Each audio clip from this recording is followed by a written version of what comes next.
Hey guys, tonight we're stepping back into a world that didn't run on seconds alarms or screens lighting up at 700 a.m. sharp.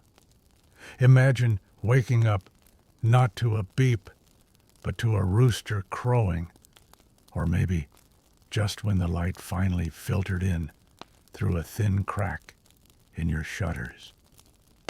No clocks on the wall, no wristwatches, no smartphone telling you you're late for work. Just life moving with the sky.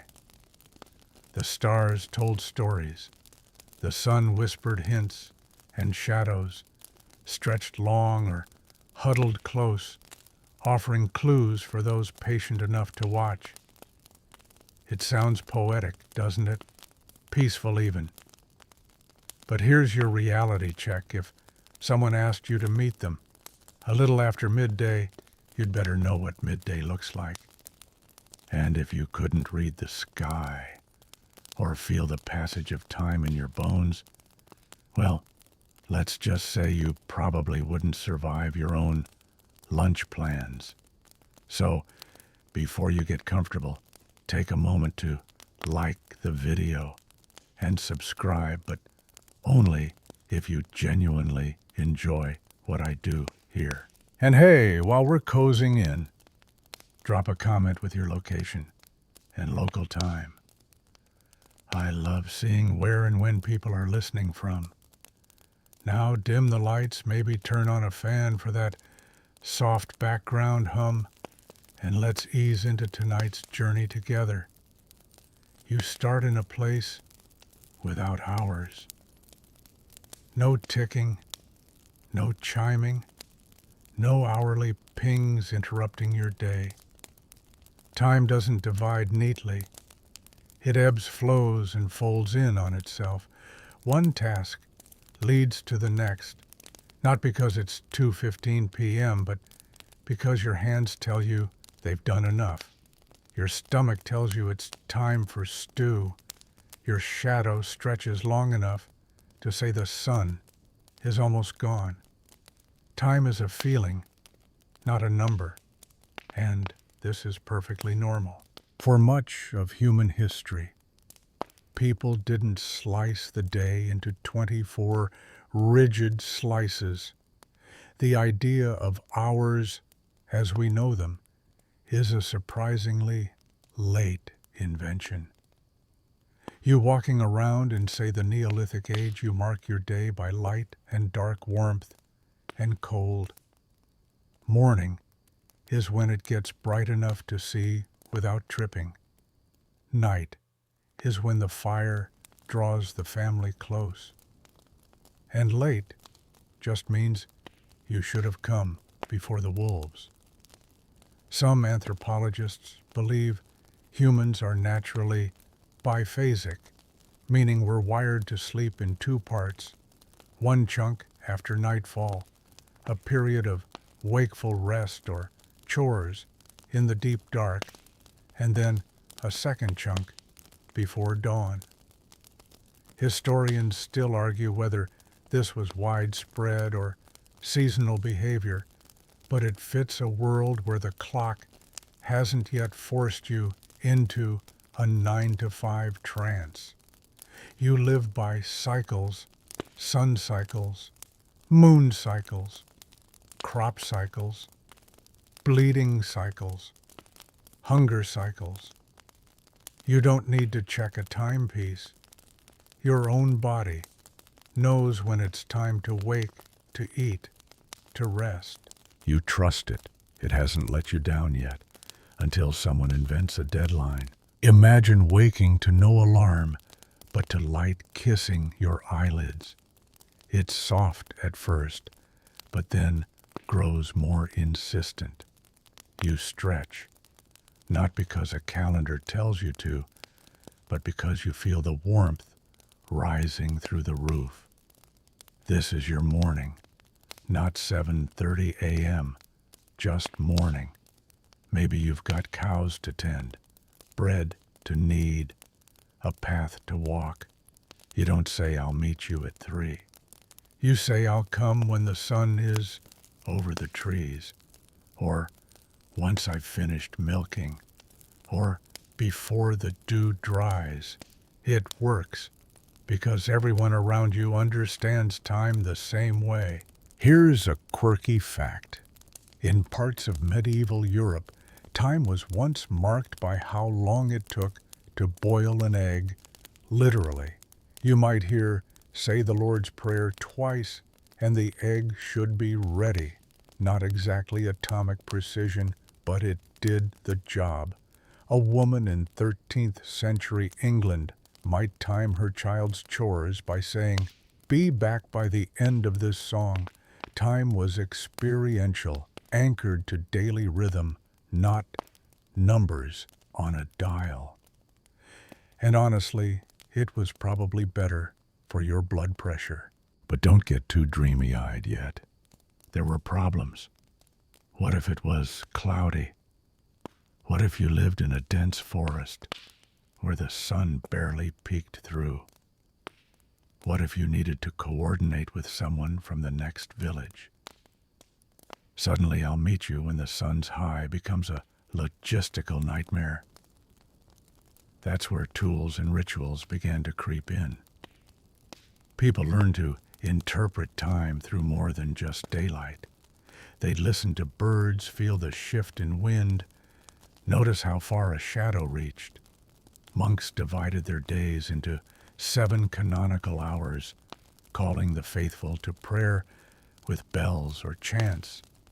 Even though they had no clocks, they shaped the day with sacred rhythm, which sounds romantic until you're waking up for matins in the dead of winter, when it's pitch black freezing, and all you want is 5 more centuries of sleep. Historians still argue whether people in pre-clock cultures experienced time more slowly or more richly. Some suggest that without precise minutes, people were less stressed.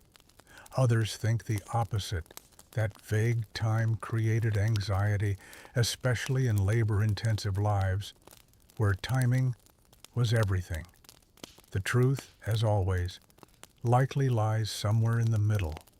What's certain is this: before clocks became common, you didn't lose time. You lived it. And the day unfolded like a story, told slowly by light, by voice, by the steady return of hunger and moonlight. And when you finally slept, it wasn't because the clock struck 10. It was because the fire dimmed, the body softened, and the world said, "That's enough for today." So now you're living in the Middle Ages, and let's say you're not content with just squinting at the sun to know what time it is. Maybe you've got a meeting with a merchant, or you're trying to catch the town crier before he starts his rant about tax increases. Suddenly, the vague poetry of around mid-morning just isn't cutting it. You need something sharper, something a little more reliable than, say, "When the rooster's done yelling." This is when people start getting creative. And by creative, we mean absolutely obsessed with firewater and bells. Let's start with candlemarks. Yes, telling time by watching candles burn. Imagine this. You've got a thick beeswax candle in your cottage, and it's marked with little notches. Each notch is supposed to burn down in exactly 1 hour. You light the candle and watch. When it melts down to the second notch, hey, it's been 2 hours. You feel pretty clever. Until a breeze blows in or the wax melts unevenly, and suddenly you're convinced time has either stopped or jumped ahead 3 hours. Still, it's better than nothing. Monasteries loved candles. Monks needed to pray at specific intervals, matins, lauds prime, and so on. So Candlemarks helped them stick to the holy schedule. A monk in charge of keeping track of time this way might be called the custos horarum, the keeper of the hours. You don't want to mess with him. Miss a bell, and you might get extra chores or a stern lecture about eternal damnation. But candles weren't the only glowing solution. Enter water clocks, or as the cool Latin-speaking monks called them, clepsydras. These were clay or bronze vessels that let water drip from one bowl into another at a steady rate. The level of water told you how much time had passed. Simple, elegant, and totally useless if you lived somewhere cold enough for water to freeze, or if your cat decided it was thirsty. Still, water clocks were surprisingly advanced for their time. The ancient Greeks had them. So did the Chinese. In the Middle Ages, Islamic scholars improved the design dramatically, adding gears and dials that rivaled the complexity of early mechanical clocks.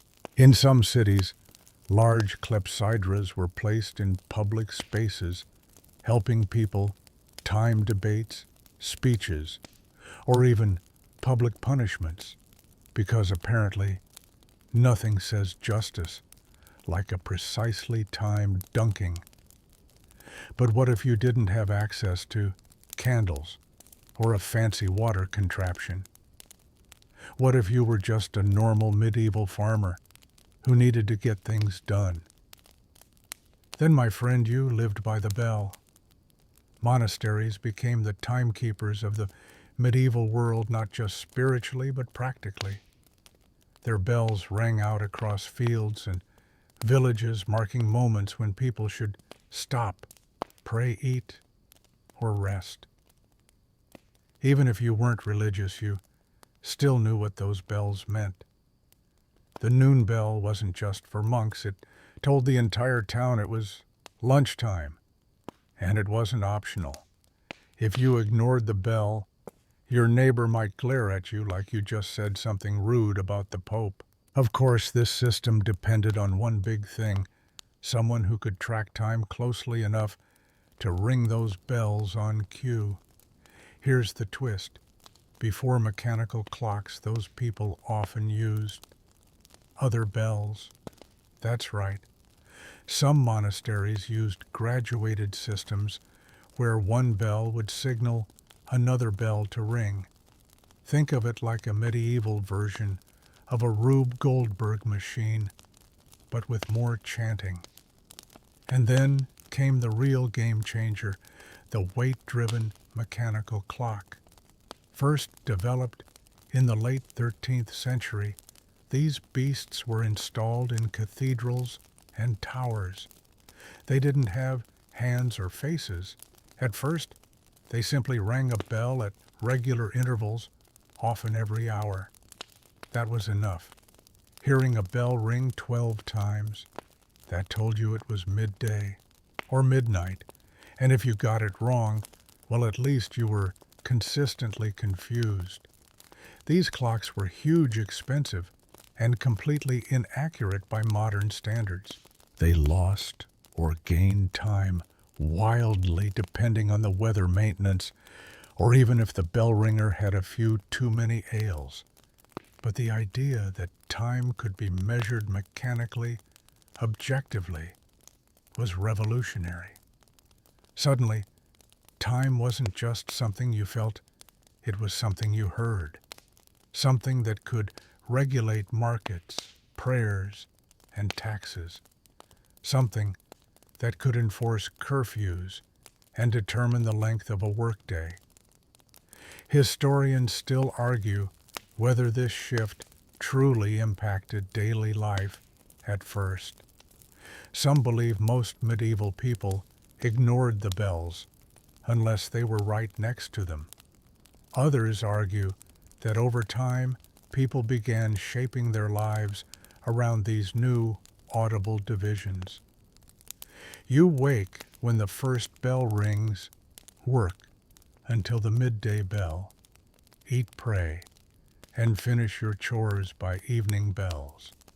A rhythm imposed not by nature, but by metal gears and pulleys. Of course, there were still people who didn't care.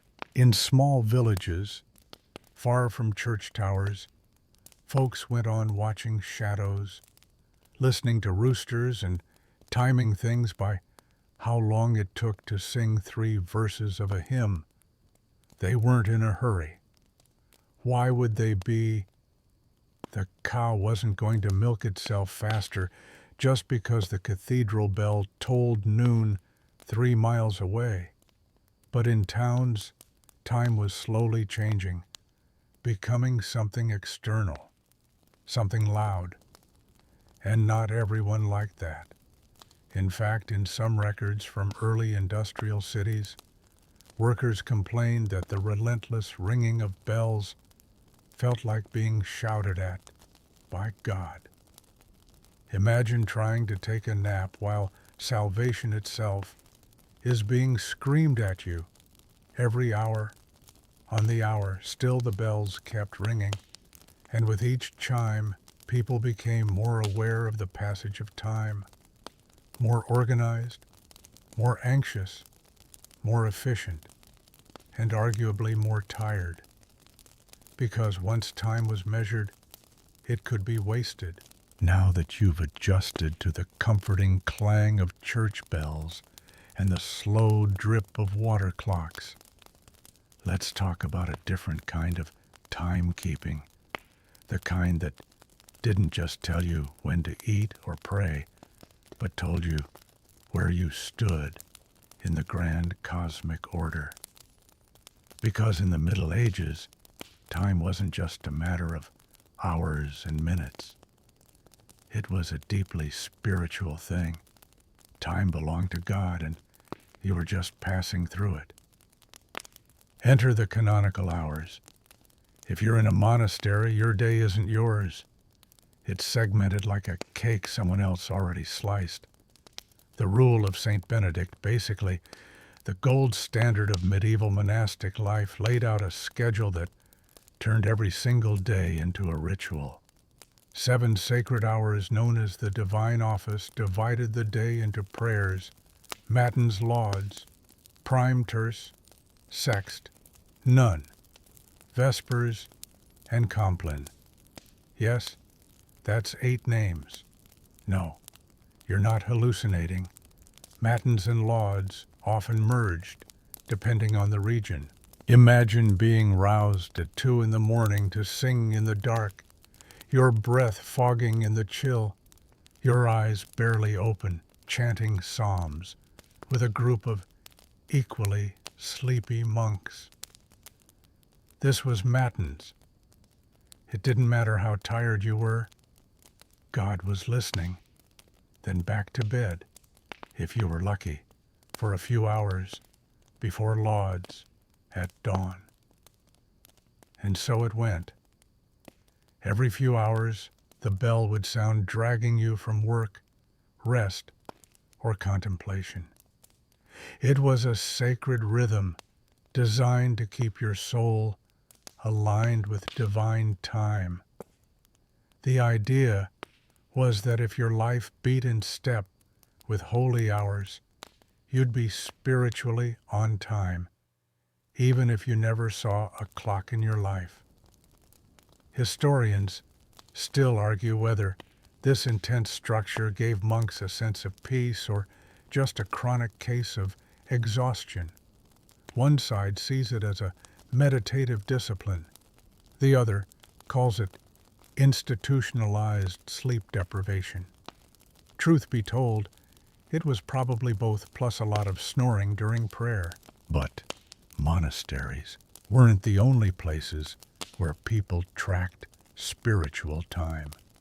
Ordinary folks also marked time by the liturgical calendar, a grand cycle of feasts, fasts, and festivals that turned the entire year into a kind of spiritual journey.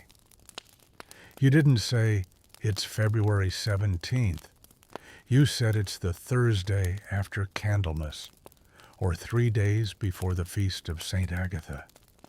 If that sounds confusing, well, it was. But it was also beautiful. The year flowed from Advent to Christmas Epiphany to Lent Easter to Pentecost, and then into the long ordinary time, which was anything but ordinary. Every saint had a day, every martyr a memory. Your birthday probably didn't matter, but St. Bartholomew's Day. Now that meant something. You might be illiterate, but you could still read time in the rhythm of holy days.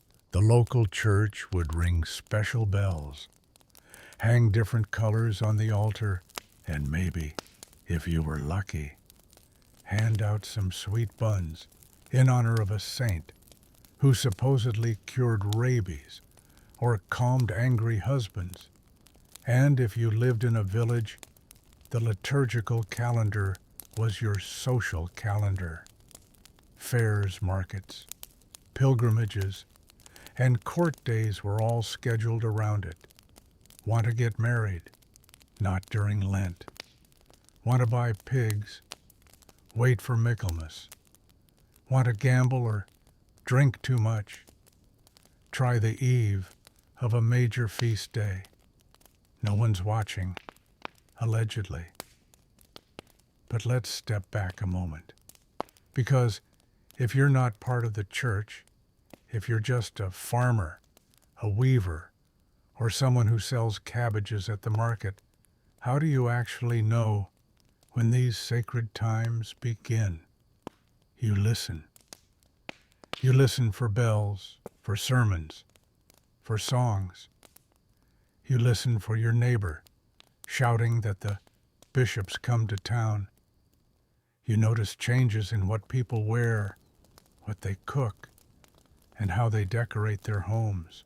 The rhythm of spiritual time is shared. It's collective. It's in the air. And when the year turns, when the dark days of winter shift into the hope of spring, you feel it. You don't need a calendar. You feel it in the ground. Quirky fact. In some medieval communities, time was marked by flowering plants. They knew it was midsummer, not because the sun was highest, but because a certain wildflower had bloomed. Think of it as a floral clock, nature's own way of tapping you on the shoulder and saying, hey, time to harvest. Or maybe just take a nap under this tree. Some modern researchers call this phenological time, based on the life cycles of plants and animals. It was incredibly accurate in its own way. You knew it was almost time to plant barley when the blackbirds built their nests. You knew winter was coming, not because of a date, but because your joints ached and the geese flew low. And yet, despite all this connection to the land and sky, something was creeping in a new kind of time, less sacred, more structured. Mechanical clocks were slowly changing everything, not just hours, but minutes. Minutes, a whole new level of anxiety. Before clocks, no one worried about being 5 minutes late. Now, for the first time in human history, you could measure lateness. What a charming new source of guilt. Still, the sacred rhythms didn't vanish overnight. Even as towns installed clock towers and merchants demanded precise hours for deliveries, people continued to live liturgically. Farmers still planted by moon phase. Grandmothers still whispered that babies born on St. Lucy's Day would never see ghosts. Superstitions clung to time like cobwebs. And really, why not? When time itself is mysterious, when it flows like water and burns like wax, it makes sense to wrap it in story and ritual and meaning. And so, you sleepy traveler, go to bed not at 10 o'clock, but after Compline, after the bell, after the last prayer is said and the candles snuffed. You rest not because it's bedtime, but because the world has gone still. The hour isn't fixed, it's felt. You open your eyes in the soft darkness, and for a moment, you're not sure whether it's still night or very, very early morning. The world feels paused. No birds yet, no chatter in the courtyard, just the distant creak of old wood and the hush of damp stone. This is the space between hours when time seems to hold its breath. In the Middle Ages, that space wasn't empty. It was sacred, or haunted, or both, because people believed that time didn't just move, it changed color, changed nature. Different hours had different spirits. Some were safe, some weren't. Some were meant for work, others were meant for prayer. And then there were the unholy hours. You've probably heard the term witching hour. In medieval Europe, that was real. Not real as in witches flying through the sky, although some people did believe that, but real as in you don't go outside between midnight and 3 a.m. unless you want to attract trouble. This was when demons wandered, ghosts spoke, and the veil between the living and the dead got a little thin. Even animals weren't trusted. A howling dog at 2 a.m. Omen. A crow calling thrice before dawn. Bad luck. A cat staring at an empty wall. Burn your house down, just in case. And yet, those same hours were also sacred. Monks rose for matins in that dark silence, believing it was the holiest time to speak with God.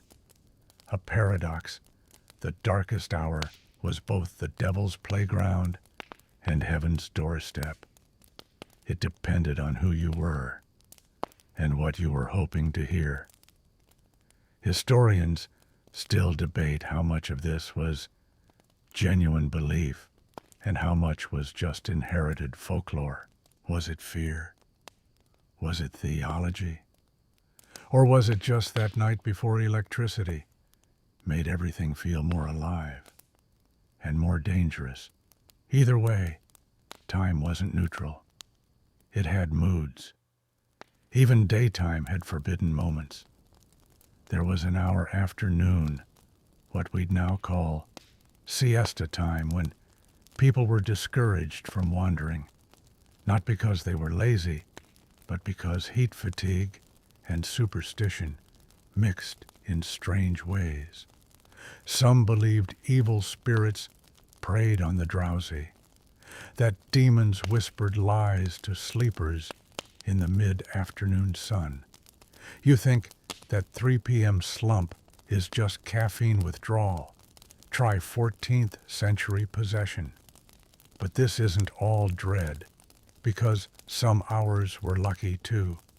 There were birth hours, wedding hours, healing hours, times when the stars aligned quite literally. Astrology played a big role in medieval timekeeping. Not everyone believed in horoscopes, but almost everyone believed the heavens mattered. If a storm arrived during a wedding, that wasn't just weather. That was judgment. Doctors, yes, even medical professionals consulted astrological charts to decide when to bleed, you purge you, or slap a leech on your forehead. You might be dying, but Saturn's in retrograde, so please come back next week. It sounds ridiculous now, but it wasn't fringe science. Universities taught it. Kings funded it. Some historians even argue that astrology helped early Europeans understand seasonal change, agricultural timing, and animal behavior. It was a cosmic calendar, both nonsense and wisdom, tangled together like vines on a ruined chapel. And let's not forget the hour candles, timekeeping with fire. You'd mark a tall candle into segments.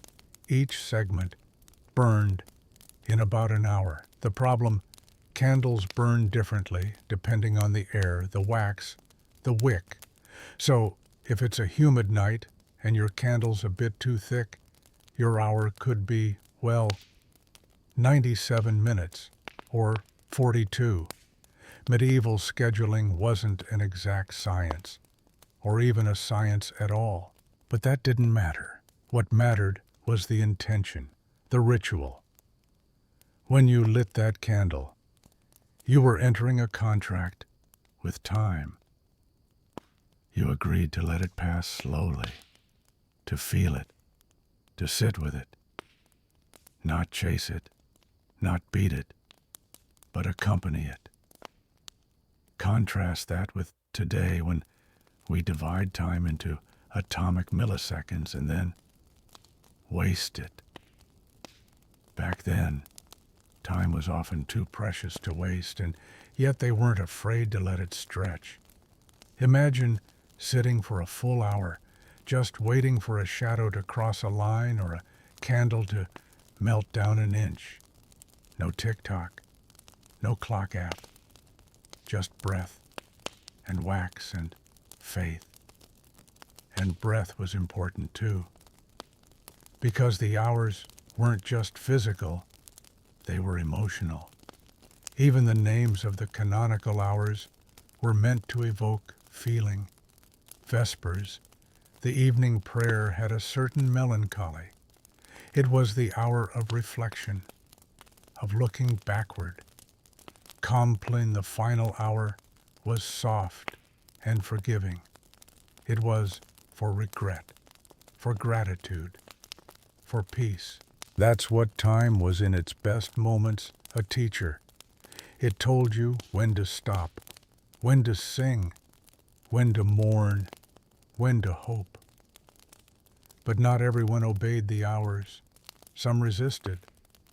Travelers, thieves, lovers, all of them existed in a shadowy time outside the sanctioned hours, a kind of rebellious time. These were the people who moved in secret, made their own rules, risked being labeled cursed, or worse, modern. And then, of course, there were the rich. If you were wealthy, time was a servant, not a master. You paid someone to track it for you, hired bell ringers, bought elaborate hourglasses. If you were rich enough, you even owned a clock watch, an early personal timepiece, worn like jewelry, rarely accurate and absolutely useless in bad weather. But it impressed the neighbors. One eccentric nobleman had a sundial tattooed on his chest and insisted on standing shirtless in the garden just to prove he lived by the sun. His neighbors, understandably, started locking their doors. But for most people, time was communal. You shared the hours. The bell in the square rang for everyone. If someone died, time stopped. Literally. Bells tolled, markets closed, time bent around grief. Even joy had its tempo. Weddings had specific hours. So did childbirth, if possible. Though babies then, as now, rarely consulted anyone's calendar. Baptisms were rushed, not just for spiritual reasons, but because until a child was baptized, it was considered dangerously between not quite of this world, not yet protected. Time without ritual was risky, and so every moment, waking, eating, working, loving, was stitched into a web of time both visible and invisible. You weren't just living in time, you were wrapped in it, like a cocoon, like a spell. So the next time you glance at a digital clock and sigh, remember this: once upon a time every hour had a soul, and some of them might still be watching. You rise slowly now, perhaps from a bed of straw or a rope-strung cot, if you're lucky, and just a little bit upper class. The sun hasn't cleared the horizon, but the village is already stirring. Someone's feeding chickens. A child is crying. There's a slosh of water in a wooden bucket and the scent of fresh manure. Time here doesn't tick at pulses. It groans and stretches like the beams in the ceiling above you. Today isn't Tuesday. Today is market day. That's all the time you need to know. You see, for most people in the medieval world, especially outside the cloistered walls of monasteries or the manicured gardens of the elite, time wasn't measured by precise units. It was measured by events, milestones, rhythms that repeated not in hours and minutes, but in cycles of doing. The medieval market was the heartbeat of this kind of timekeeping. It happened weekly or monthly, depending on the size of your town, and its arrival was more reliable than any mechanical bell. You knew it was market day because people arrived from the outlying farms before sunrise, hauling baskets of turnips and onions, trundling crates of hens, or if they had coin to spare, leading pigs with ropes around their necks, like very rude, very squealing pets. Time began when the gates opened, or when the church bell rang at terce, or when the crier shouted from the steps of the guild hall. No one pulled out a pocket watch. Time didn't start until someone shouted, "Bread's still warm." You stroll through the market in your imagination now. You hear bartering in 6 dialects, catch a whiff of salted fish. You'll politely decline and pass someone selling charms against toothache, mostly dried weasel paws tied with red string. Scientific numb, but comforting absolutely. Market time wasn't just economic. It was social. It's where you caught up on scandal, met suitors, argued loudly over sheep prices, and listened to traveling friars shout half of the 10 Commandments before passing the hat. And while time in this space felt free, it was also governed by invisible forces, namely the church and the local authorities. Certain things could only be sold at certain times, and not just by law, by belief. Butter best not sold on ember days. Ale, better if it didn't touch the lips before Mass. Linen, only blessed by St. Blasius, is considered truly lucky. Try explaining that to your modern-day department store clerk. And then, of course, came the bells. We must talk more about the bells. In the absence of personal clocks, church bells were the great time regulators. They divided your day like a knife through barley bread, and every town had its own rhythm, a soundscape of human activity. Matins meant prayer, prime meant chores, terce meant trade, sext meant stew, vespers meant wine, and compline meant, well, more wine. But here's something delightful. The bells weren't always rung at the same hour every day, because until the invention of the mechanical escapement in the 13th century, clocks didn't really keep time so much as guess it. If the sun rose earlier in summer, bells rang earlier. If it set late, bells waited. Time was flexible, responsive. Dare we say, polite historians still argue whether this system was confusing or comforting. Was it chaos, wrapped in holy incense? Or was it simply more human a system that respected the changing sky instead of shouting over it?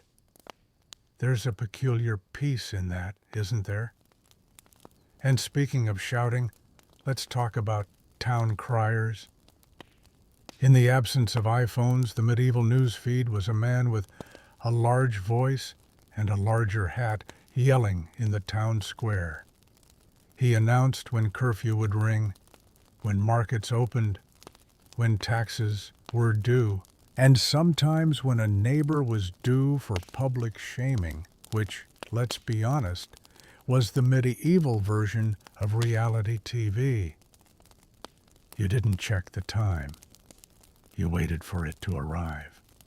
It arrived as sound, as smoke, as footsteps on cobblestone, as sunlight warming the church tower. It arrived as experience. Time was contextual. You didn't just know what hour it was. You knew what it meant. You didn't wake at 7:00 a.m. You woke with the crows or at the third cock crow, which sounds poetic until you realize some roosters were extremely ambitious and got started well before dawn. And now a quick detour for something wonderfully absurd. Did you know that in some parts of Europe people measured time by how long it took to boil an egg? That's not a metaphor. The egg timer was real. In kitchens where sand glasses were too expensive and sundials too useless, especially indoors, cooks might say, boil this porridge for the time it takes to boil 2 eggs, which, yes, led to some very overcooked porridge, but also gave us one of the few reliable medieval measurements of short time. Now let's wander back to the village green. You see someone sharpening a blade, he's been at it since prime. He'll stop when his shadow is shorter than the stool he's sitting on. That's the rule. Not because anyone taught him, but because his grandfather did the same, and time was tradition. Over near the bakehouse, women are kneading dough. They've learned to judge the rise of yeast, not by the clock, but by the warmth of the stones, or how far the sun has climbed past the chapel's second window. You see, time wasn't standardized, but it was astonishingly precise in its own way. And here's the key difference between then and now. They didn't rush. Sure, they hurried when the harvest was due, or when storms threatened, but the normal pace of life, it matched the pace of the world. You didn't speed up bread just because you had back-to-back meetings. You let it rise. You gave it time. You gave yourself time. And in this quiet recognition, we begin to see the great paradox of the medieval day. People who didn't have time the way we do lived in it more deeply. So, perhaps tonight as you rest your head and let the modern clocks fade into silence, you can imagine a different rhythm, one not made of deadlines and reminders, but of bells and shadows, warm stone and sourdough, time not as something to conquer, but as something to keep you company. The sun is higher now, casting long beams through the narrow windows of the church tower. You step into the cool interior where incense clings to the air like an old memory. Time here feels different, slower, holier, like it's walking beside you instead of running ahead. This is the realm of the monastic hours, where time isn't just measured, it's sanctified. In medieval Europe, if anyone truly ruled over time, it was the monks. They didn't just observe the passing of hours, they built their lives around them. Entire monasteries functioned like human clocks, ticking not with gears and pendulums but with prayer. 7 times a day and once at night they paused everything for what they called the divine office.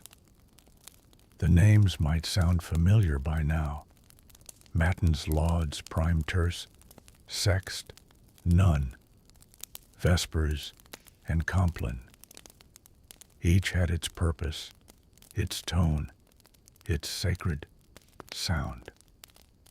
To the outside world, these hours might seem arbitrary, but to the monks, they were architecture for the soul.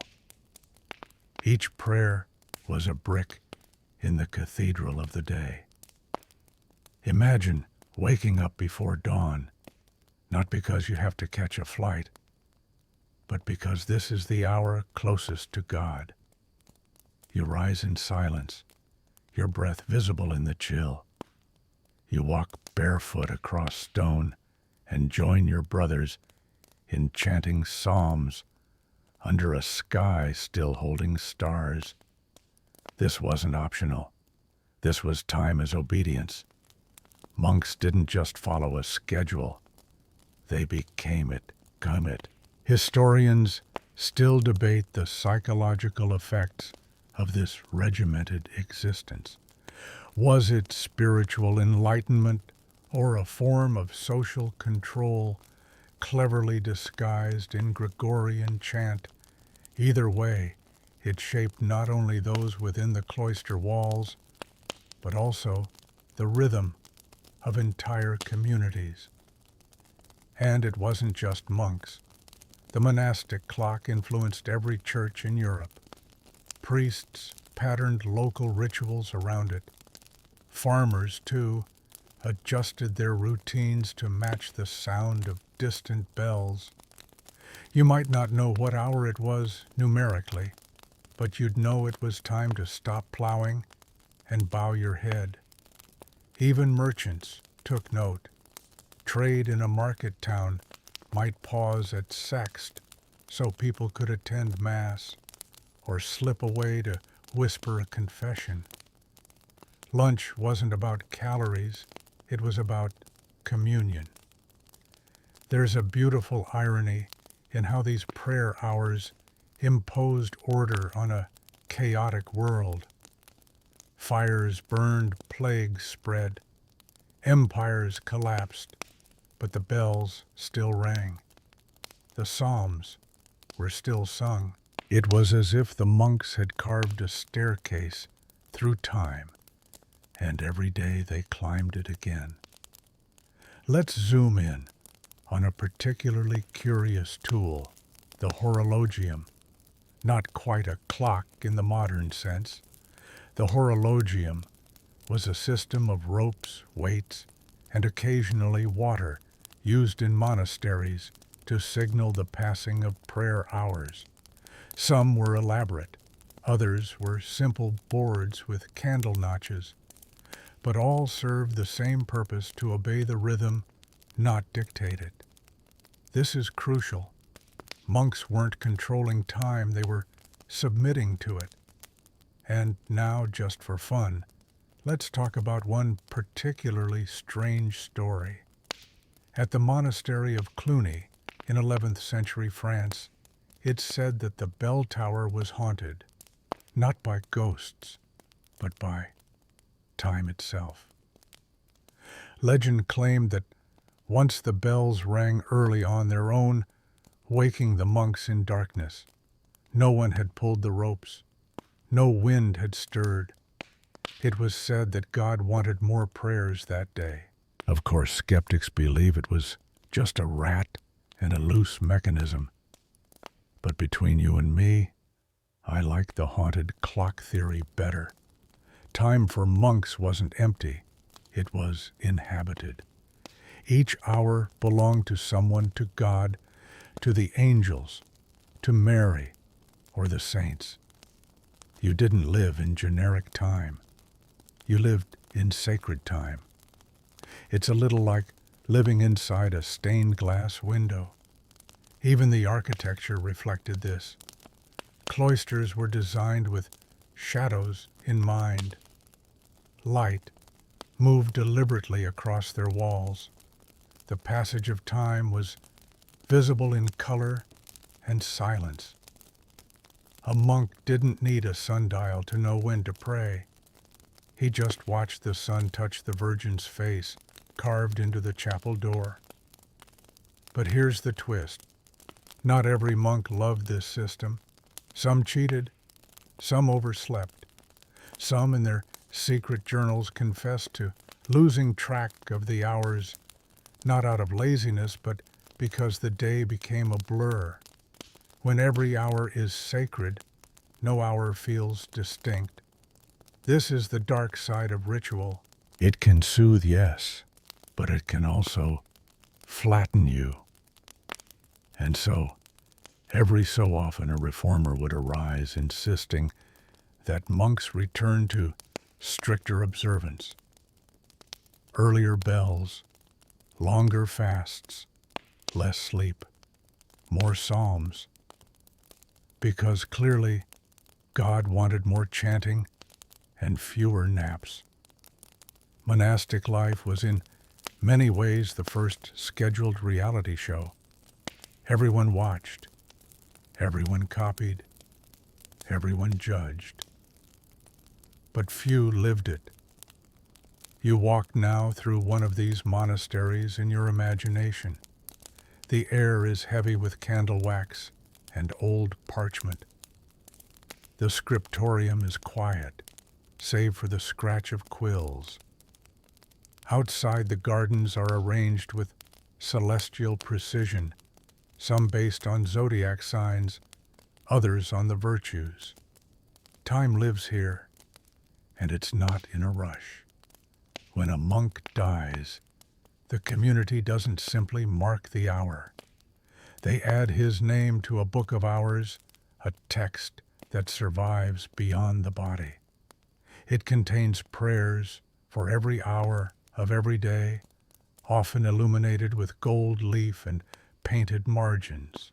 Some of these books were passed down through generations. Others were buried with the dead, and so the hours became portable, wearable, immortal. A few wealthy nobles commissioned their own book of hours, not for devotion, but as status symbols. If yours had more saints, more Latin, more sparkle, you were clearly closer to heaven, or at least better at hiring scribes. But for the average monk, it was about presence, being present in the hour, not the next one, not yesterday, this moment, right now, with the candle, the chant, and the sound of your own breath rising with the smoke. You may not live in a monastery. You may not chant in Latin. But perhaps tonight, as your own day winds down, you can adopt a little of that quiet, that surrender. Let time ring its own bells. Let yourself answer. You're out of the cloister now, back among the village paths and thatched rooftops, where time is no longer marked by Latin chants or heavy bell pulls, but by something even more ancient, your body. In the Middle Ages, when clocks were rare and literacy rarer, most people didn't track time with tools. They tracked it through sensation, through the burn in your legs after half a day in the fields, or the hollowness in your stomach as the sun dipped lower and supper still simmered. Time lived in your bones.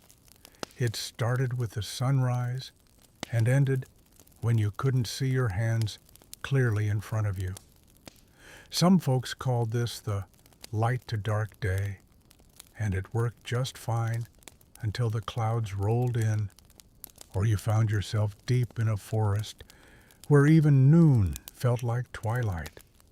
Then you relied on instinct and on rhythm.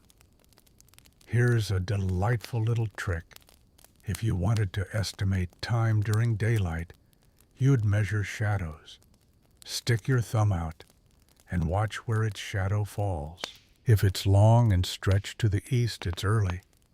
If it's short and tucked beneath your hand, it's midday. And if it's long and pulling west, it's getting late. Not precise, but when you've lived your whole life by the sun, you don't need precision. You need pattern. Historians still debate just how accurate this shadow logic really was. Some claim it let peasants plan harvests down to the hour. Others insist it was all guesswork and gut feeling. But what's clear is that people trusted the language of the sun more than they trusted anything made by man. Even the skin on your face could tell time. A tight dryness meant morning winds. A soft sweat meant early afternoon labor. And the chill that snuck into your sleeves as the sun sank, that was nature's clock whispering time to head home. But here's the funny thing. People weren't obsessed with being on time like we are. They were more concerned with being in the right moment. If you told someone, "I'll meet you at 3," they'd look at you sideways. But if you said, "I'll find you when the goats are fed," or after the church bell for sext, they'd nod. That made sense. That was human. There was also mealtime, which had nothing to do with clocks and everything to do with your stomach's internal schedule. Breakfast, if it existed, was light. Maybe a crust of bread, soaked in ale or milk. No one called it the most important meal of the day unless they were nobility or had a hangover. Dinner, what we'd call lunch, happened midday around when the sun stood high and the tools were too hot to touch. This was the big meal, stews, grains, maybe fish, if it was Friday or you were fancy. Then supper came just before dusk, more humble than dinner, and meant to hold you through the night. But again, people didn't eat at noon. They ate when the day allowed it, when the oven was hot, when the chores were paused, when the wind stopped kicking dust into your pot. And in the midst of all this bodily timekeeping, there were the labor rhythms, another ancient metronome. Farmers didn't time their scything with stopwatches. They timed it by sweat, by the number of rows cut before you had to lean on your tool and squint into the sun. A shepherd knew it was midday when the flock began to gather in the shade on its own. A washerwoman judged the hour by the position of the sunbeams on her drying linens. Time was woven into movement, and speaking of weaving, textile workers had their own clock, the loom. Some would count how many wefts they could throw before their arms gave out. Not quite an hourglass, but a glass of effort poured out until it was empty. There's an old Flemish tale of a widow who judged the time it took her bread to rise by spinning one full bobbin of wool. No bell, no egg timer. Just trust in the process and in her own hands. Even illness had its timeline. Fever rising in the morning was seen as different than one rising at night. A wound that bled quickly was oddly enough considered lucky. The body is speaking, they'd say. Doctors, or people playing the part, read time on the body like a clock face. Hot, forehead, red, cheeks, sluggish feet. Diagnosis by sun. Position and sweat smell quirky, yes. But in a world without thermometers or pulse oximeters, your body was your calendar, your heart, your compass. And for many, it was the most trustworthy measure they had. Now, not to get too graphic, but even bathroom habits were time cues. People often relieve themselves at specific parts of the day, not out of hygiene, but out of routine. Some midwives even tracked pregnancy milestones by bowel rhythms. She's quickening, they'd whisper just past the second morning water, which is either poetic or deeply unsettling. And then there's sleep. We'll dive deeper into this in a later section, but here's a teaser. People in the Middle Ages didn't always sleep in one long block like we do. They often had what's called segmented sleep, 2 chunks of rest, with a waking period in between. That quiet hour between first sleep and second sleep, that became a sacred pause. Some prayed, some read, some didn't do either. But it was a time they felt in their bones. And when your body woke naturally in the dark, you didn't panic. You simply trusted the rhythm. Here's something delightful and a little strange. Some communities believed that yawning too much meant you'd lose hours from your soul.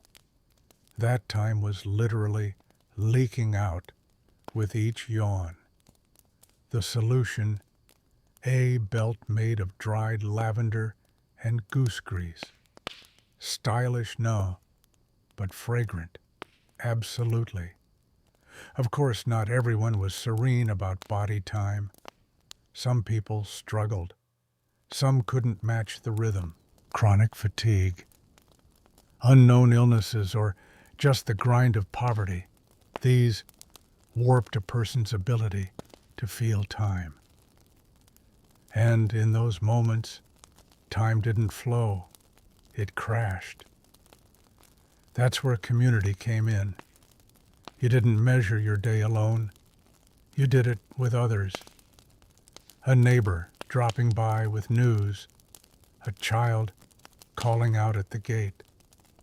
A cow lowing from hunger. These were your timekeepers. Not apps, not alarms, but voices. You didn't own time. You shared it.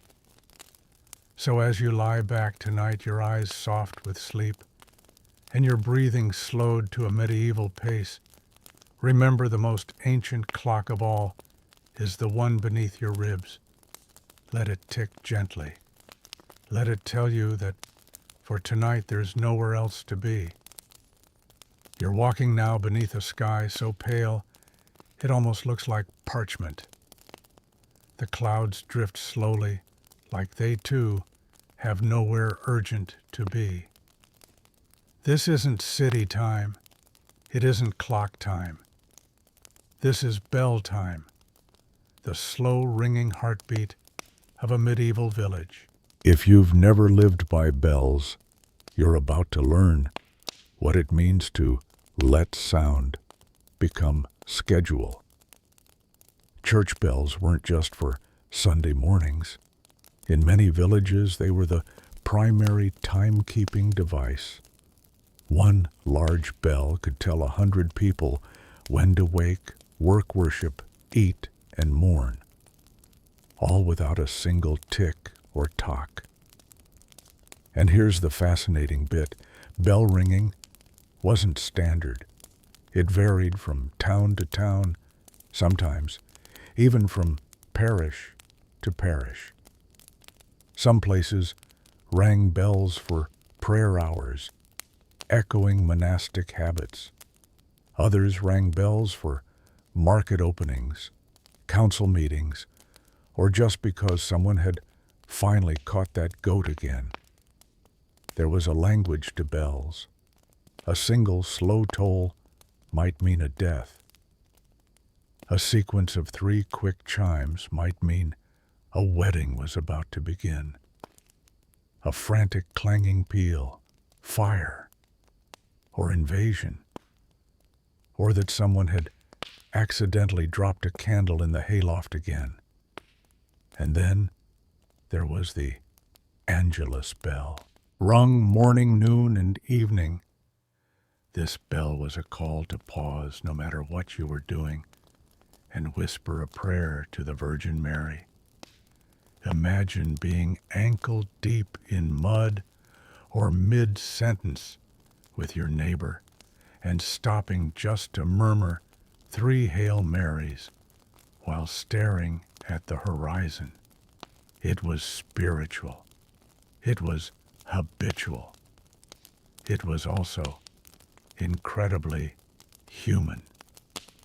Historians still argue whether the Angelus bell was more about faith or control. Did it unite communities, or did it standardize obedience? Maybe a bit of both. There's something charmingly rebellious in knowing that some villagers learned to tune out the bells. After decades of hearing the same patterns, some just shrugged and said it's not my hour yet, kind of like hitting snooze on your medieval iPhone. The person who made all this happen was the bell ringer, or sacristan. Imagine this: you live in a little stone room beside the church tower. Your job is to climb rickety wooden steps every few hours, tug on a rope as thick as your arm, and make sure that giant bronze monster above your head sings exactly the right note. It's not glamorous. You're usually underpaid. You often have back problems. But everyone in town depends on you and your sense of rhythm. There's a story from 14th century Norfolk of a bell ringer who overslept and caused total chaos. The town missed morning mass. The baker burned all his loaves. And 3 women showed up to a wedding 2 hours early, thinking they were late. The poor man was fined a chicken and forced to polish the bell until it gleamed like a saint's tooth. But let's not pretend every bell was perfect. Sometimes they cracked. Sometimes they sounded flat. Sometimes they got stuck mid-ring, leaving the town in this weird purgatory of, is it sexed, or is someone drunk? A cracked bell, by the way, was considered incredibly bad luck. Some people believed it meant a soul was trapped in the village, unable to move on. So, naturally, bell recasting became a sacred act. They'd melt the old bell down and pour it anew, often adding bits of silver or even human hair to strengthen the tone.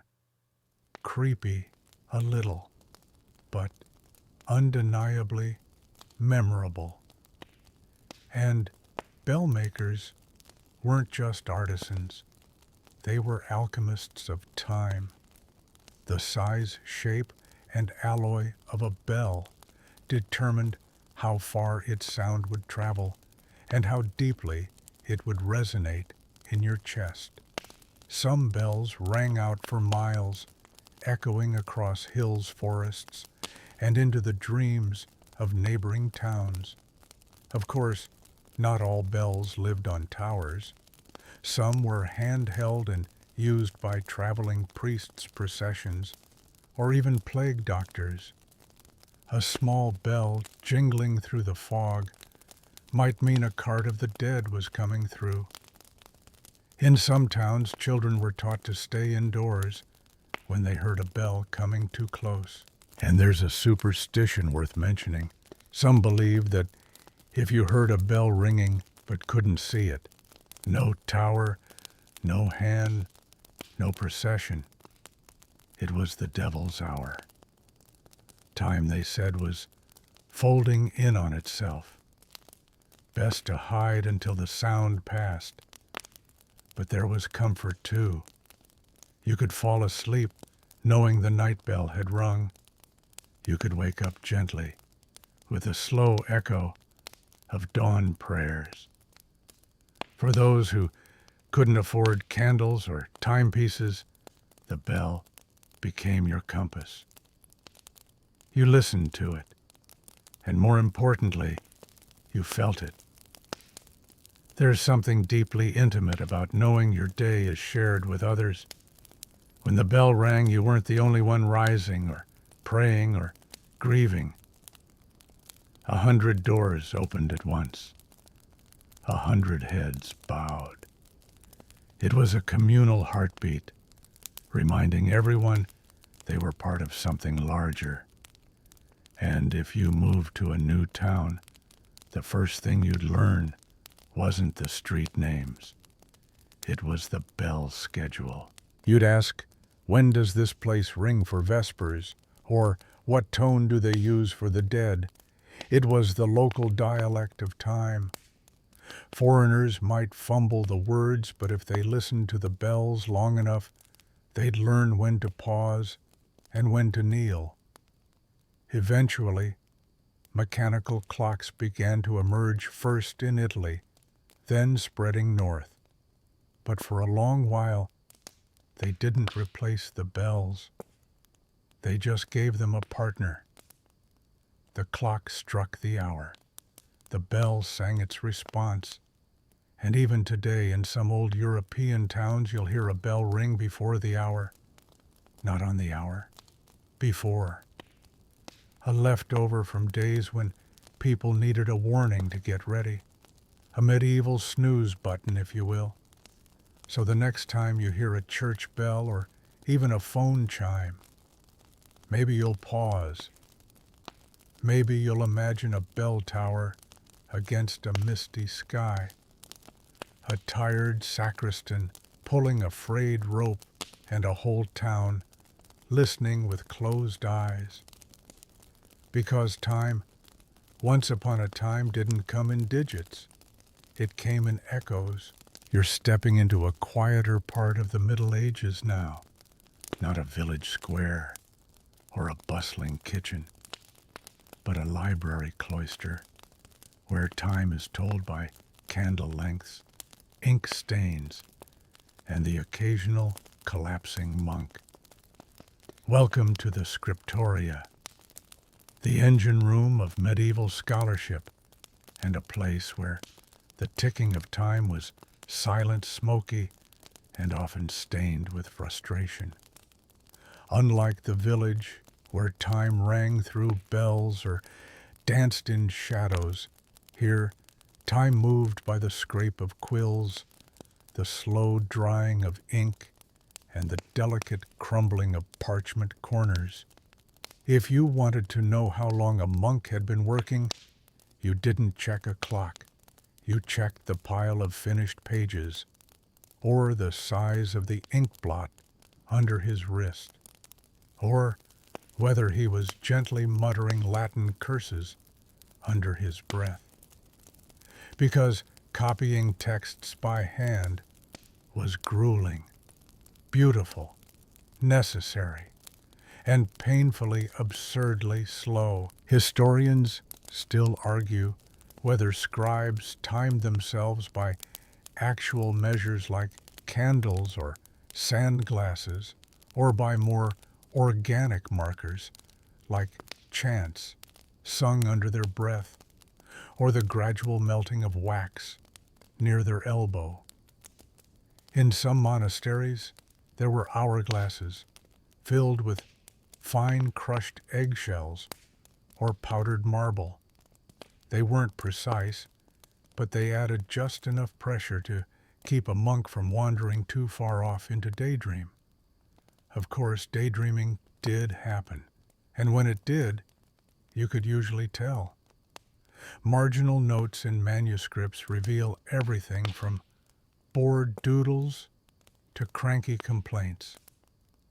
This parchment is hairy. This ink is bad. Or our favorite, "Oh, my hand," which might be the most universal human sentence in any language. Imagine staring at a page for hours, hunched over a wooden desk, with your only break being the sound of someone coughing behind you. Time didn't tick in minutes. It dripped from the tip of your pen, from the candle stub, from the edge of your patience. But monks weren't just time-bound by their work. They were bound by the liturgy of the hours, a strict schedule of prayers 8 times a day. From matins in the middle of the night to Compline before sleep, their days were carved into spiritual chunks. Between these chunks, they wrote, copied, illuminated. But no matter how deep in a manuscript you were, when the bell rang for lauds, you stopped. That was the rule.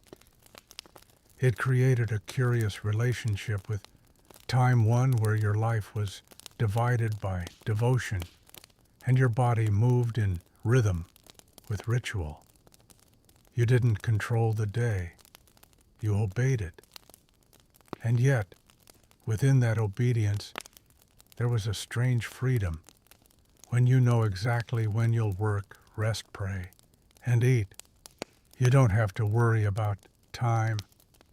You just live it. Some scribes developed their own silent signals. A cough meant I need ink. A tap on the desk meant let's switch the candles. A closed book placed at a certain angle might mean if I have to draw one more initial, I will walk into the river. And then there's the illumination artists, those patient souls who added gold leaf colors and intricate designs to every capital letter. Time for them wasn't a matter of productivity. It was devotion in pigment. A single leaf might take hours. A miniature scene of angels dancing or demons prancing, days. Weeks, maybe more. They didn't count their progress in hours. They counted it in brush strokes.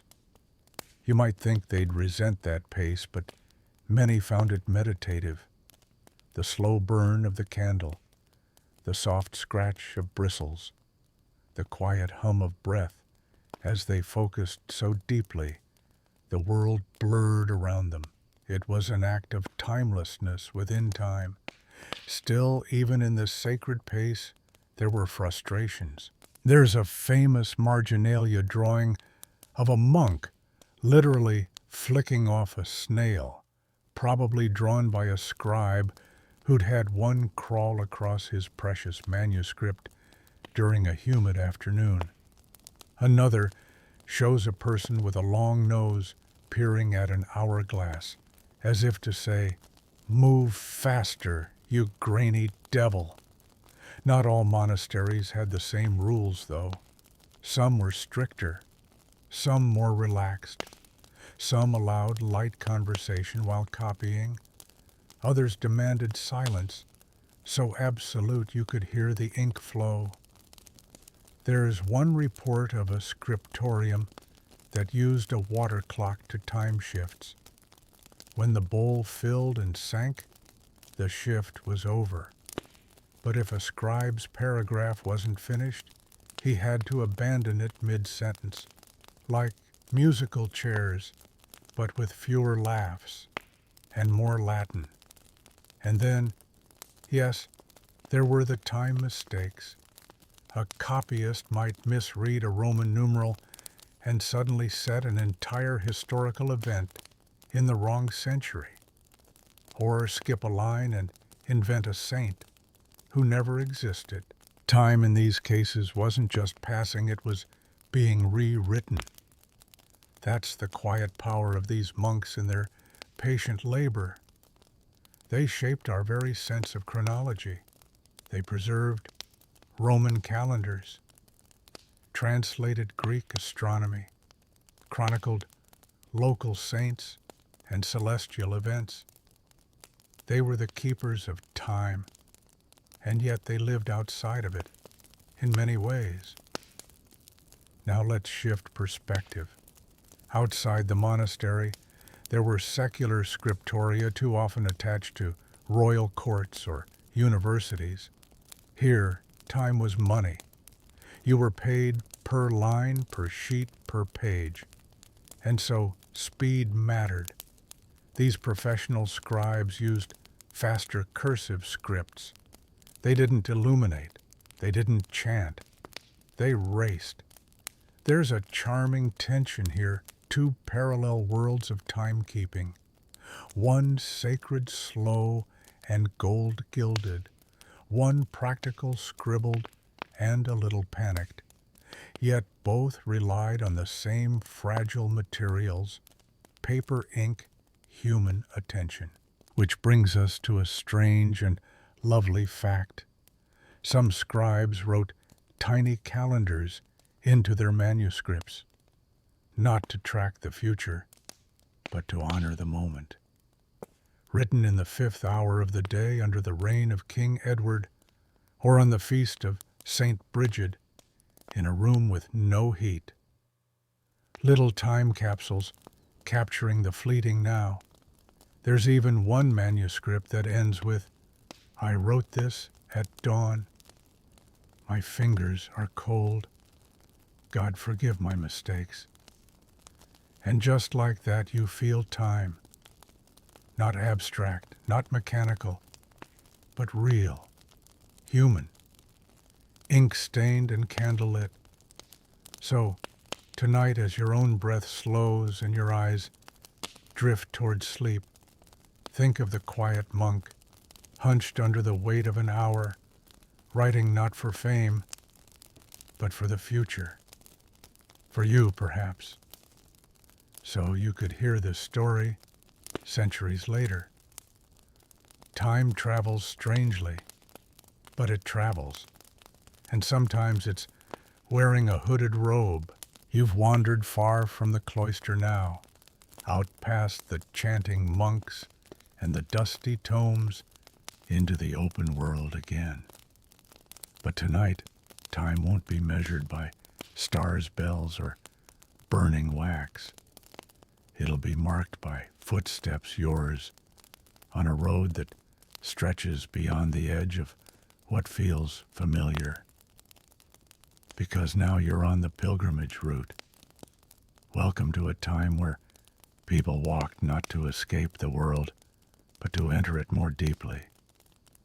Where time was measured not in hours, but in blisters' inns, and the number of roosters you passed since breakfast.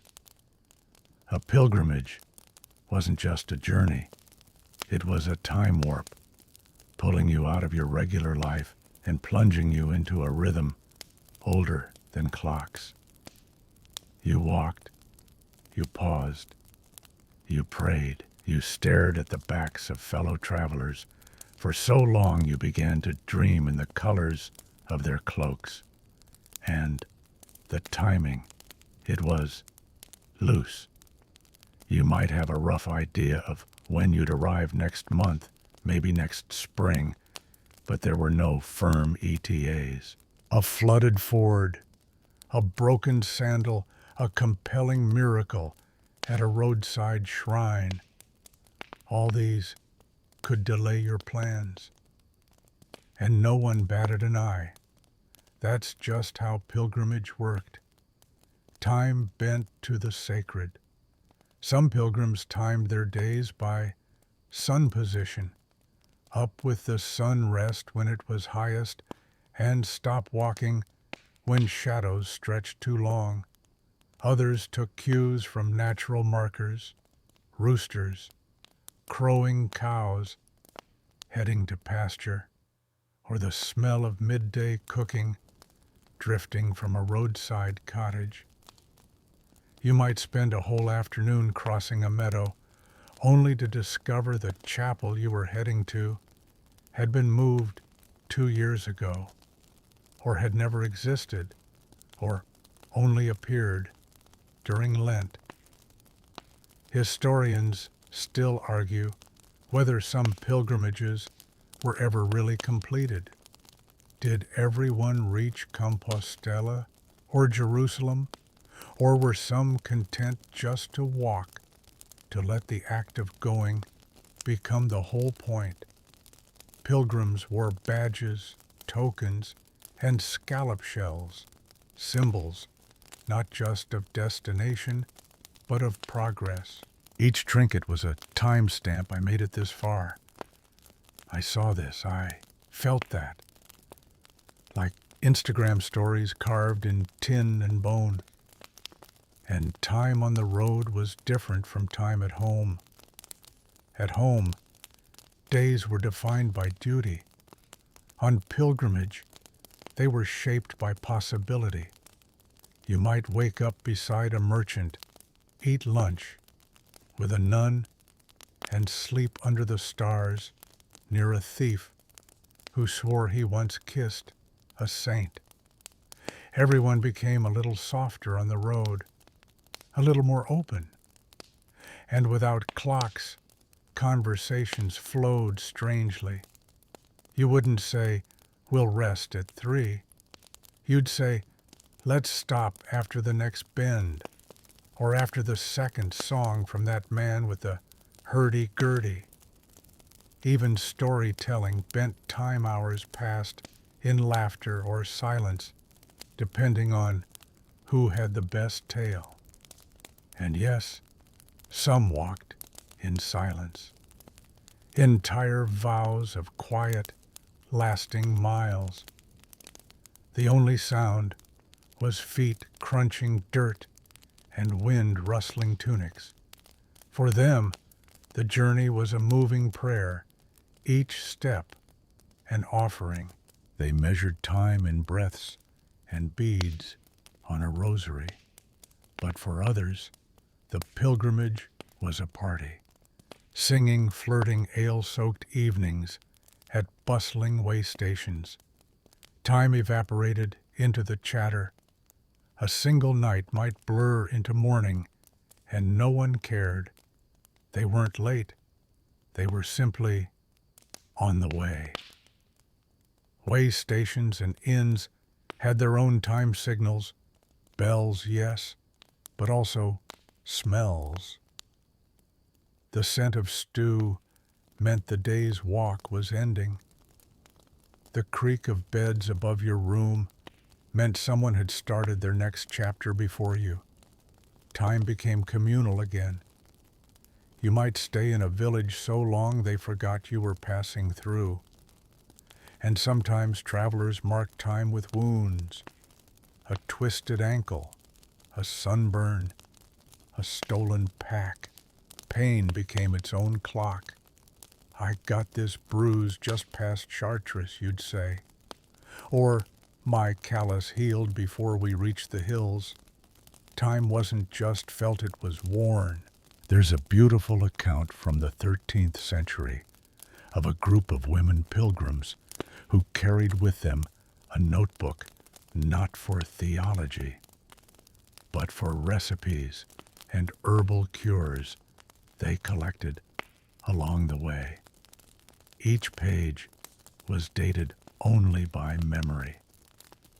We heard this in the town with the laughing cow, one line reads. And so the journey became a living calendar. Each town was a square on that mental grid. Each shrine a marker. Each stranger a fleeting time stamp. Remember that boy with the singing dog? That was the day it rained frogs. Time by anecdote, not by hour. And death was part of the timing too. Some pilgrims died en route, and their names were added to lists at shrines.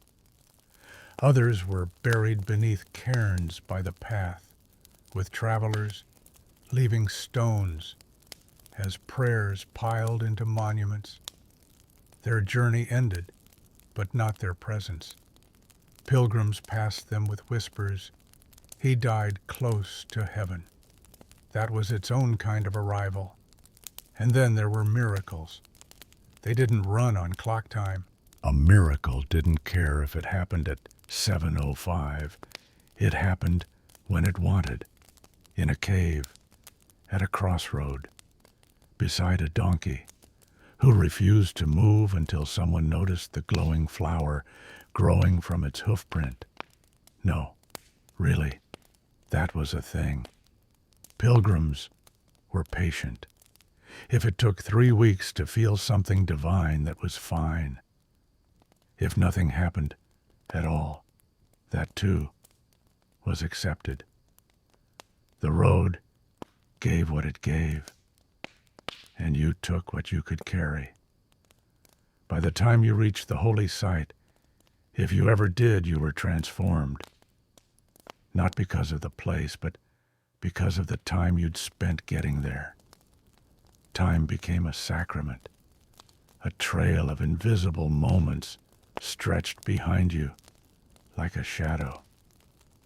And so tonight, as your thoughts slow and your heartbeat softens, think of the countless feet that once walked across Europe with no schedule, no alarm, just a longing and a direction. They carried time, not on their wrists but in their hearts, and they walked on. You've trudged through sacred roads and candlelit cloisters, but now let's slow the pace even further.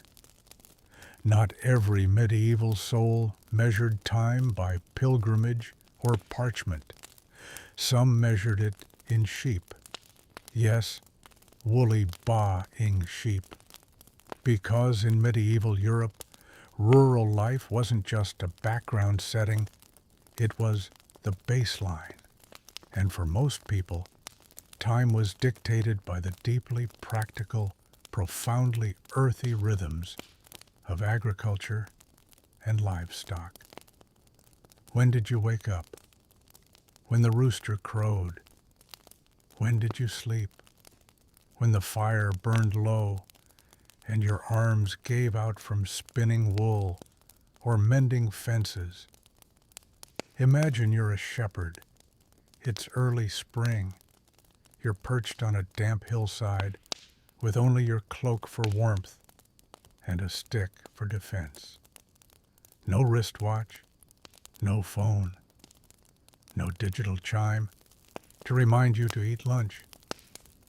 Instead, time unfolds in movement and repetition. The path the sun draws across the sky, the shift in the bleating sounds of your flock, the scent of dew giving way to the smell of warmed grass.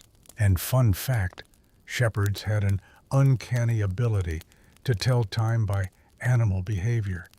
The sheep are clumping to the shade, must be nearly noon. The goats won't stop climbing the same rock, probably time for a storm. Historians still argue whether this was instinct or observation, but regardless, it worked. In the absence of mechanical clocks, rural communities relied on natural cycles. Everyone knew when it was time to sow barley or shear wool, not by date, but by cues, when the hawthorn blossoms or when the first frost settles on the chicken coop. No one asked, "What time is it?" They asked, "Is it time yet?" One fringe tidbit. In parts of medieval England, people believed the moon affected baking. Yes, breads were said to rise better under a waxing moon. So yes, your loaf might be late because of astrology. The seasons themselves functioned as giant timekeepers. Spring wasn't just about flowers. It was lambing time, planting time, courting time. Summer brought haymaking and long twilight hours filled with song. Autumn meant harvest and the sacred madness of cider pressing. Winter was quiet, dark, contemplative, less sunlight, more storytelling. If the fire burned high, the tale got longer. And for many peasants, time was also communal. You didn't plow alone. You did it with neighbors. Not because it was fun, but because 6 oxen worked better than 2, and no one could afford their own team. So you borrowed. You helped. And you timed your day around each other. That meant knowing how long a field took to turn, how fast a certain widow could card wool, and how many songs a child could sing before the cheese curdled. Some villages used communal time markers, a particular bell, a boy who ran shouting from door to door, or even a well-placed rock shadow that landed just right when it was time to turn the spit. One village in France had a rooster that crowed exactly 7 times every dawn, and that became their version of a town clock. They even held a feast when he turned 10. But not all time was so quaint. Work was brutal. Days stretched long in summer and short in winter, but the labor never ended. A blacksmith could gauge the hour by how hot his coals were. A dairymaid by the consistency of her butter. A brewer by the way the mash hissed. And if you missed a cue, the cheese spoiled the tools, cracked the ale, turned sour. Time, in other words, had consequences. Still, rural people were incredibly resourceful. Some counted time by meals or tasks. I'll finish this before the bread bakes. We'll get to town by the time the kids return with water. And when that failed, they guessed. About 3 Our Fathers ago became a valid measure. Try that next time you're late to a meeting. One quirky tool, candle clocks even in the countryside. These weren't fancy. They were homemade. A candle marked with lines burned down to each notch in roughly an hour. But drafts, uneven wax, and mischievous cats often ruined the accuracy. Still, they worked well enough for telling bedtime stories. When the 3rd line melted, it was time to hush the kids. There's even evidence of egg timers made with, well, actual eggs.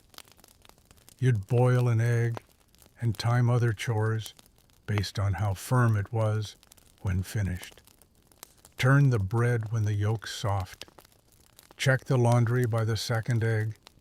Who knew your omelet was a medieval stopwatch? Interestingly, rural festivals were massive temporal anchors. You didn't count days, you counted weeks after Lammas. or the Sunday after Martinmas. The fair came in the strawberry season. The feast arrived when the geese were fat. Your birthday. Who knew? But your cow gave birth 2 days before the feast of Saint Apollonia, and that was good enough. This type of event-based timekeeping is still used in some rural parts of the world today. It's not about numbers, it's about relationships. This happened after that. That happened before this. You create a web of live time instead of a line of measured minutes, and you'd be amazed how well it works. The brain can store time in smells, textures, even the way a particular wind blows. That breeze feels like harvest, someone might say. And just like that, a month was forecasted without a single calendar. So, what happens when a solar eclipse comes? Well, cue panic.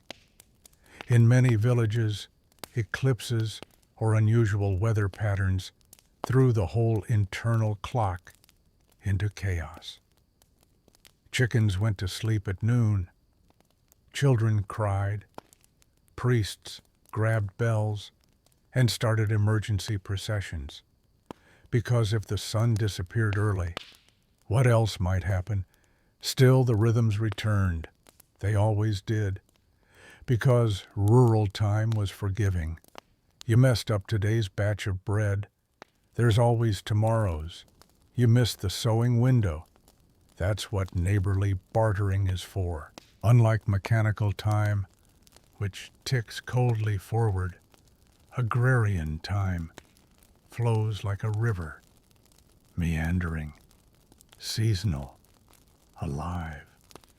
And tonight, as you settle beneath your blanket and listen to your own heartbeat, think of the shepherd still perched somewhere in time, counting the stars instead of seconds. His clock is the moon. His alarm, a bleating ewe. Sleep comes naturally in that world, and you're almost there now. By now you've tracked time by bell stars, sheep, and the rhythm of feet on pilgrimage roads. But tonight we trade muddy lanes for stone towers and dusty archives, because not everyone in the medieval world watched the sky. Some looked down at parchment-scribbled numbers and tried to map time itself.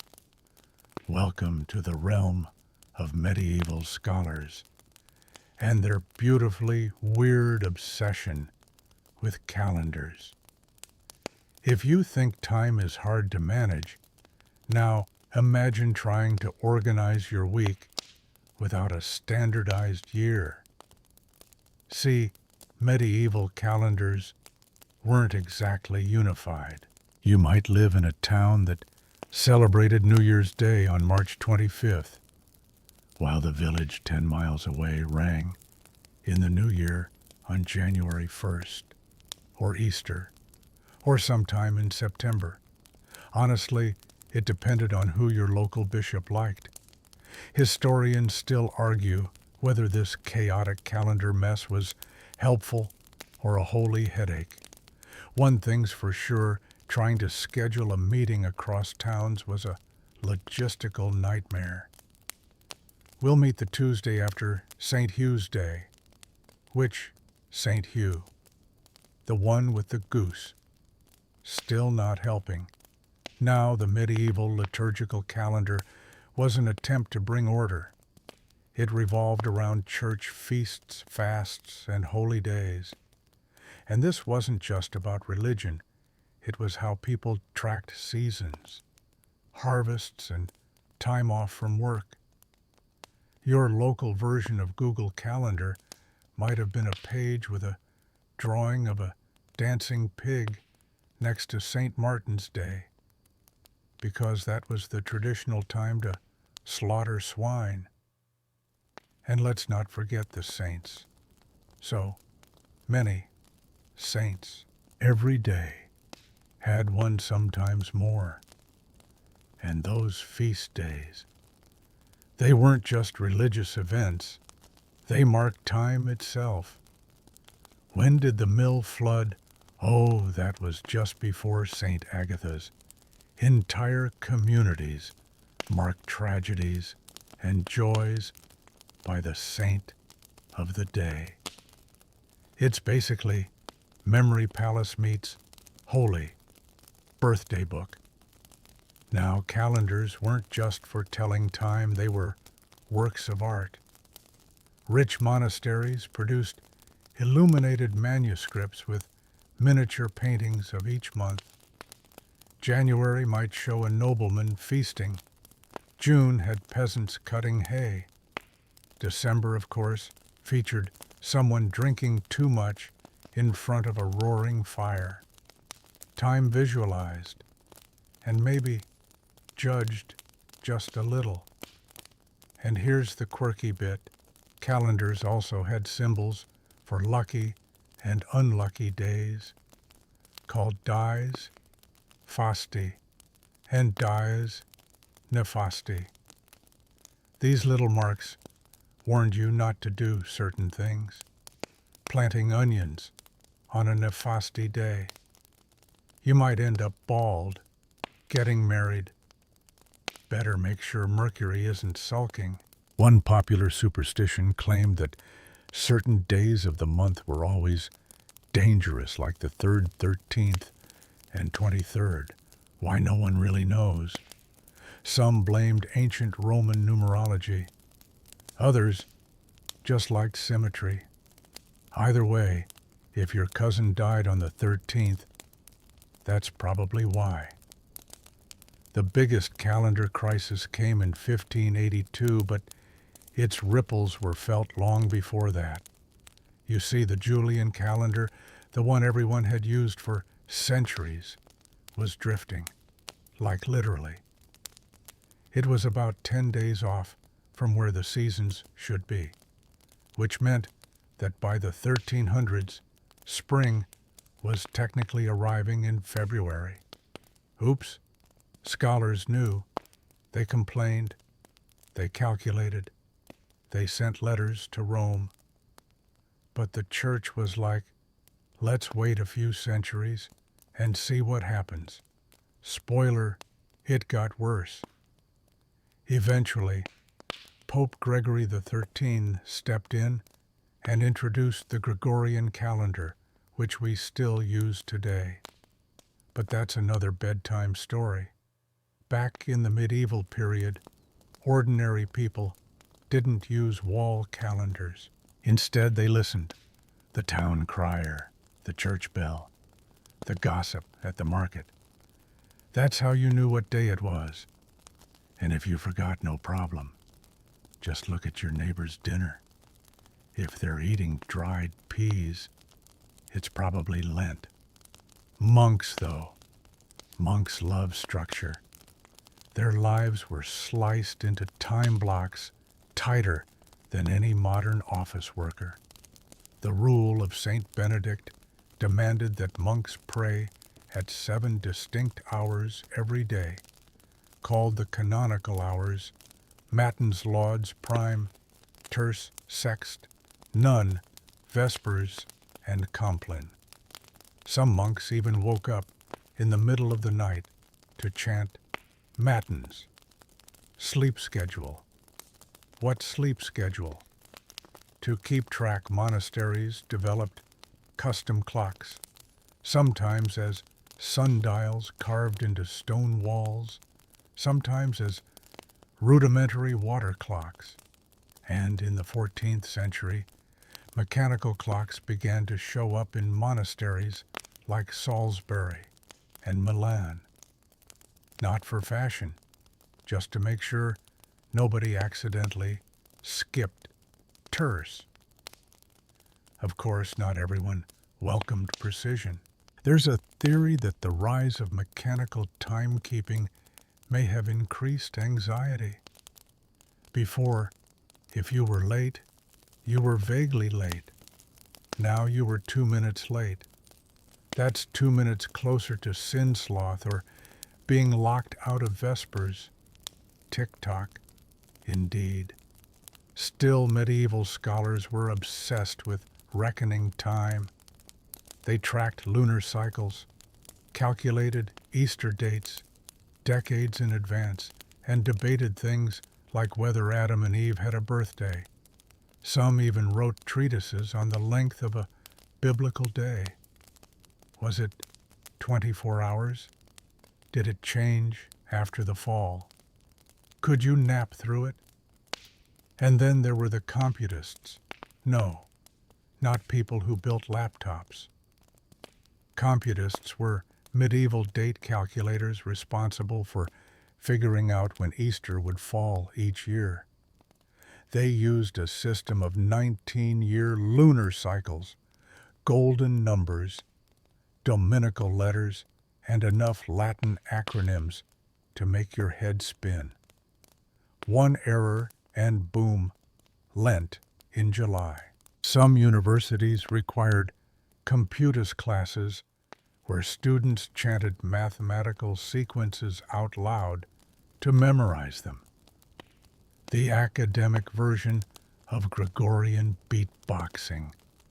Even kings got involved in calendar debates.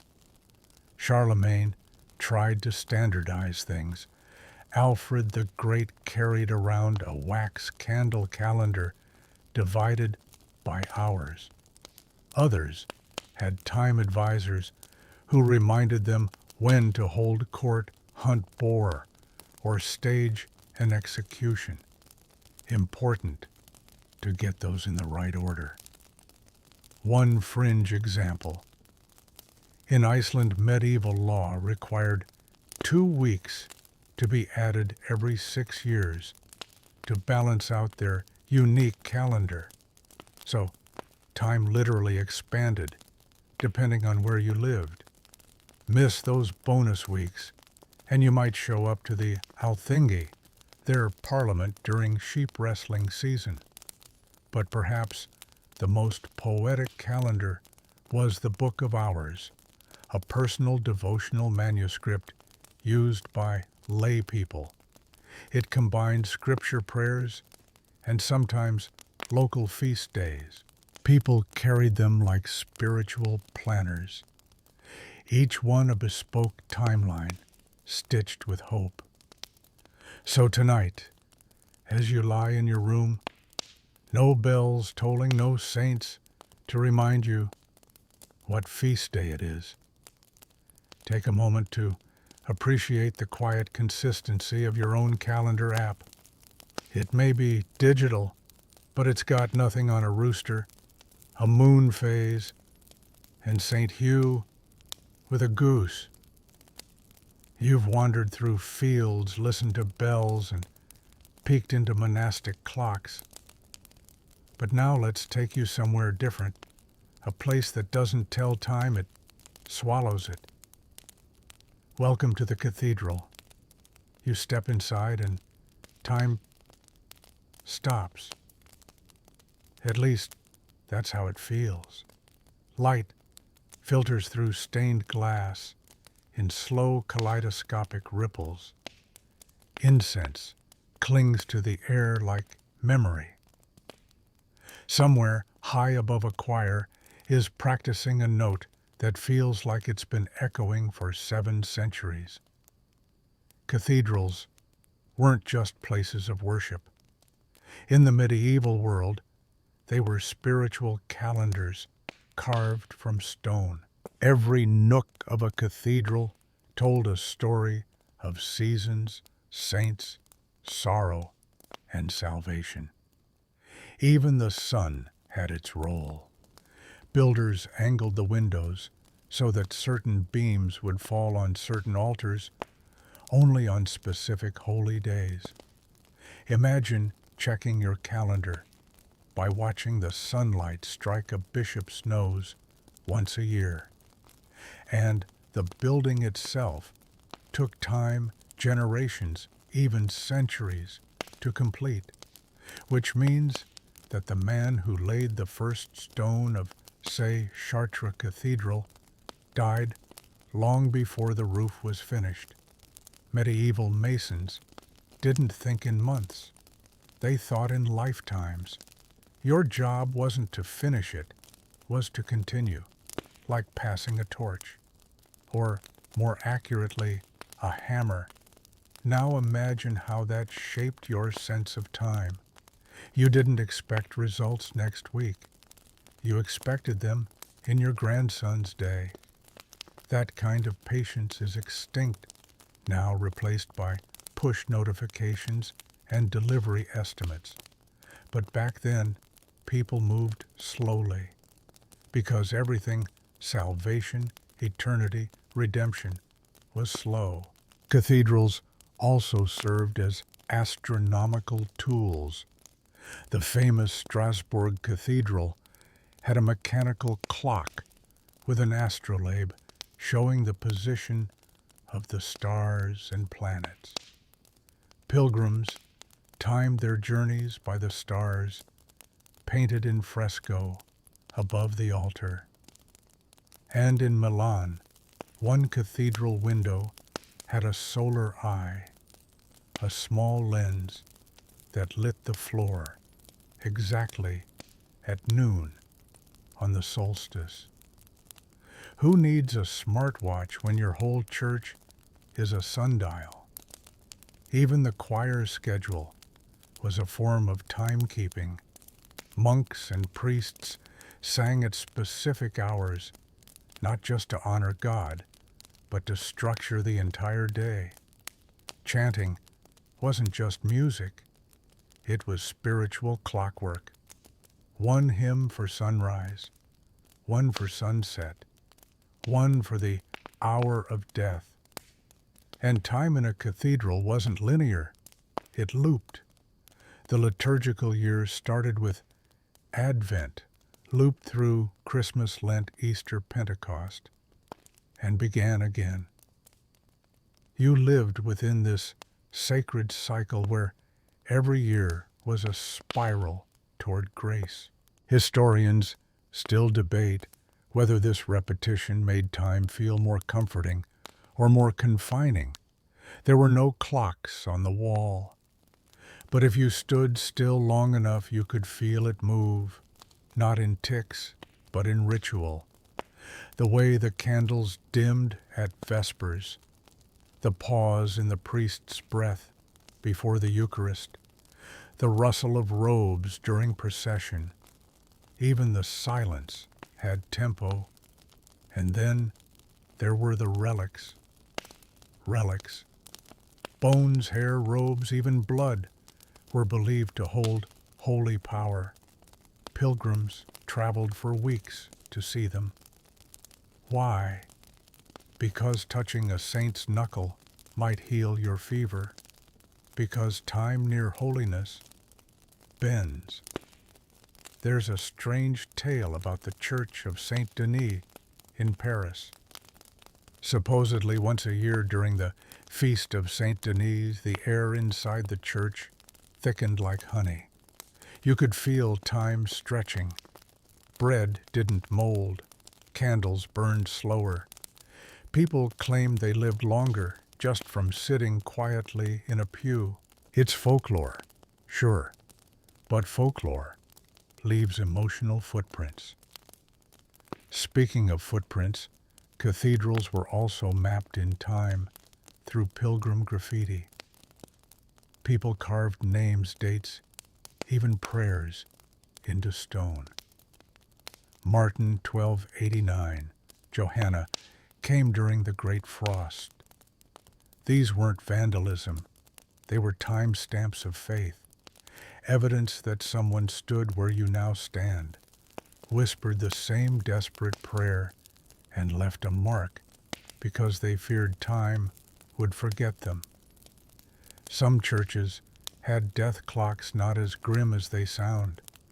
These were memento mori symbols, skulls, hourglasses, bones that reminded you to use your time wisely.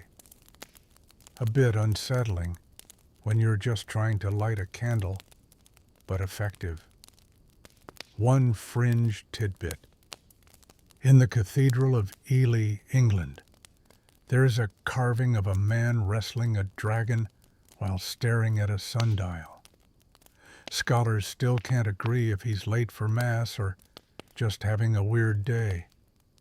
Either way, it's very on brand for the Middle Ages.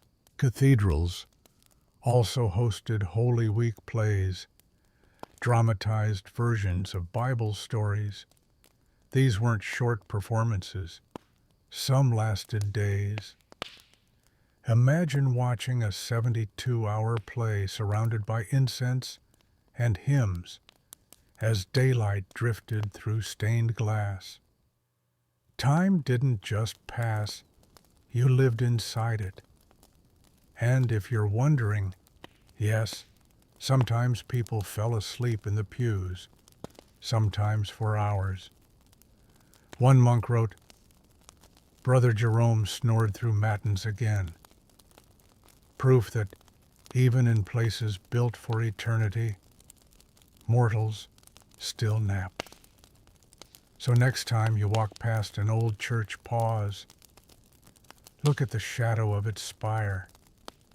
Hear the echo of a distant bell. Think about all the people who mark time not by minutes or meetings, but by arches, echoes, and eternity, where each breath, each step was part of something larger, slower, and far more sacred than a ticking clock.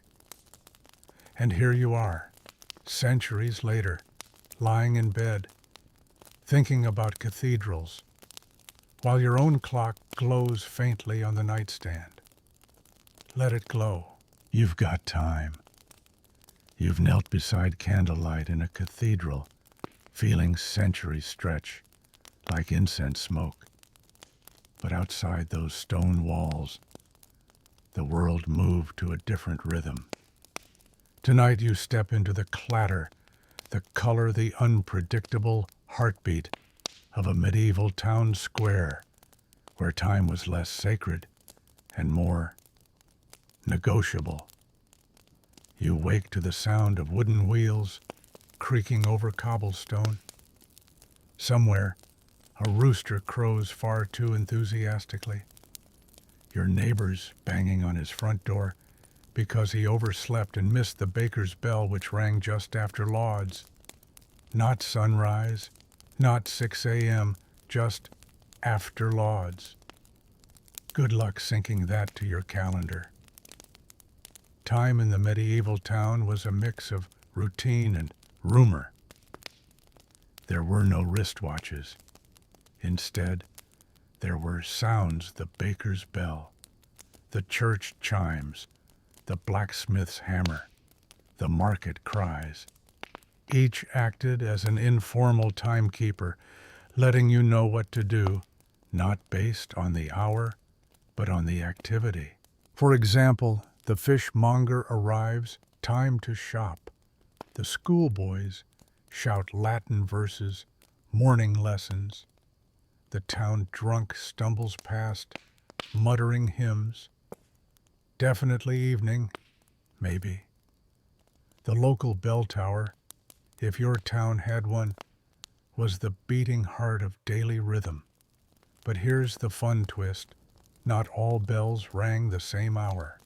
Some churches rang according to Roman time, some by local sun, and others by arbitrary bishop decree.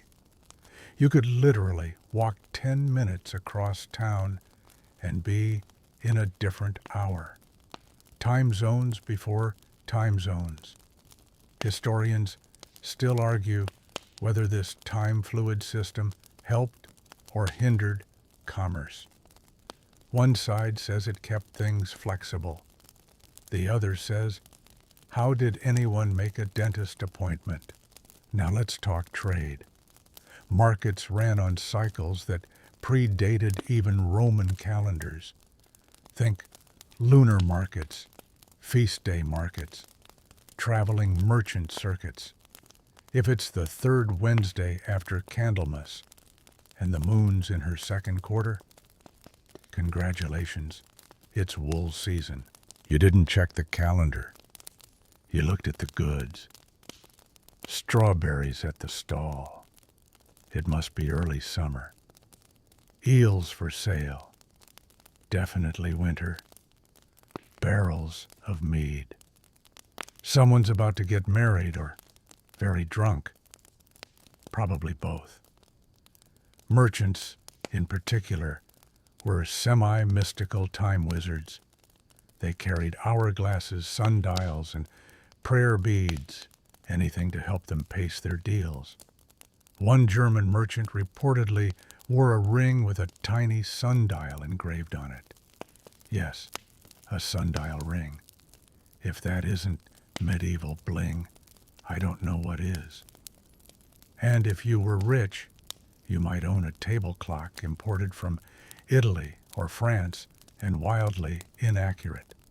Still, it was a status symbol, kind of like buying a smartwatch that only tells you it's somewhere between breakfast and lunch. Meanwhile, the poor track time by labor, not hours, but tasks. You worked until the cows were milked, until the woodpile was stacked, until the sun slid just behind that crooked chimney. There were no breaks, just pauses, and no time off unless you were dead or the local saint had a feast.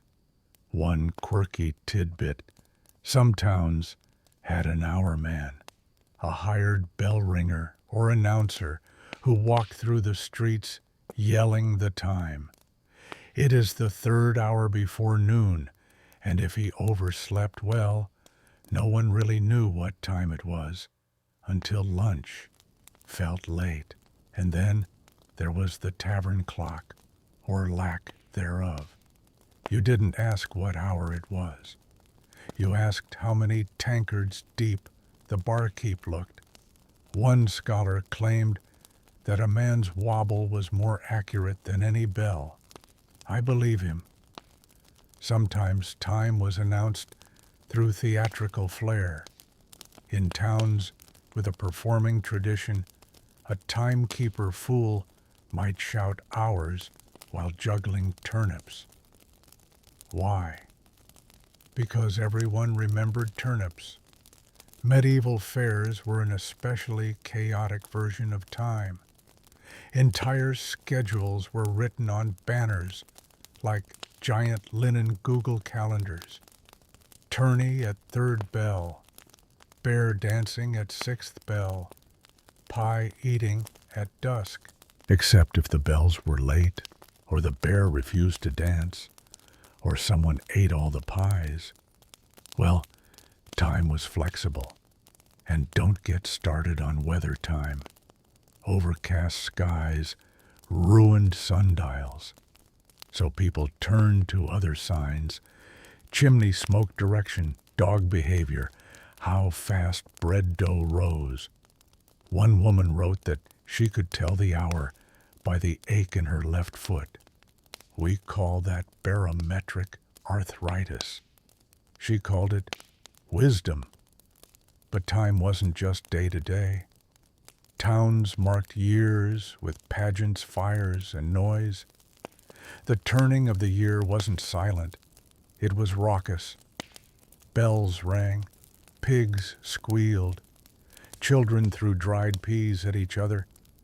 And someone always tried to light something on fire to chase away the old spirits, usually regrettable. In some places, the new year started not in January but March, coinciding with planting season or certain feast days, which meant you might be in 1348 while the next town was still in 1347. That's not a time travel joke, it's historical fact.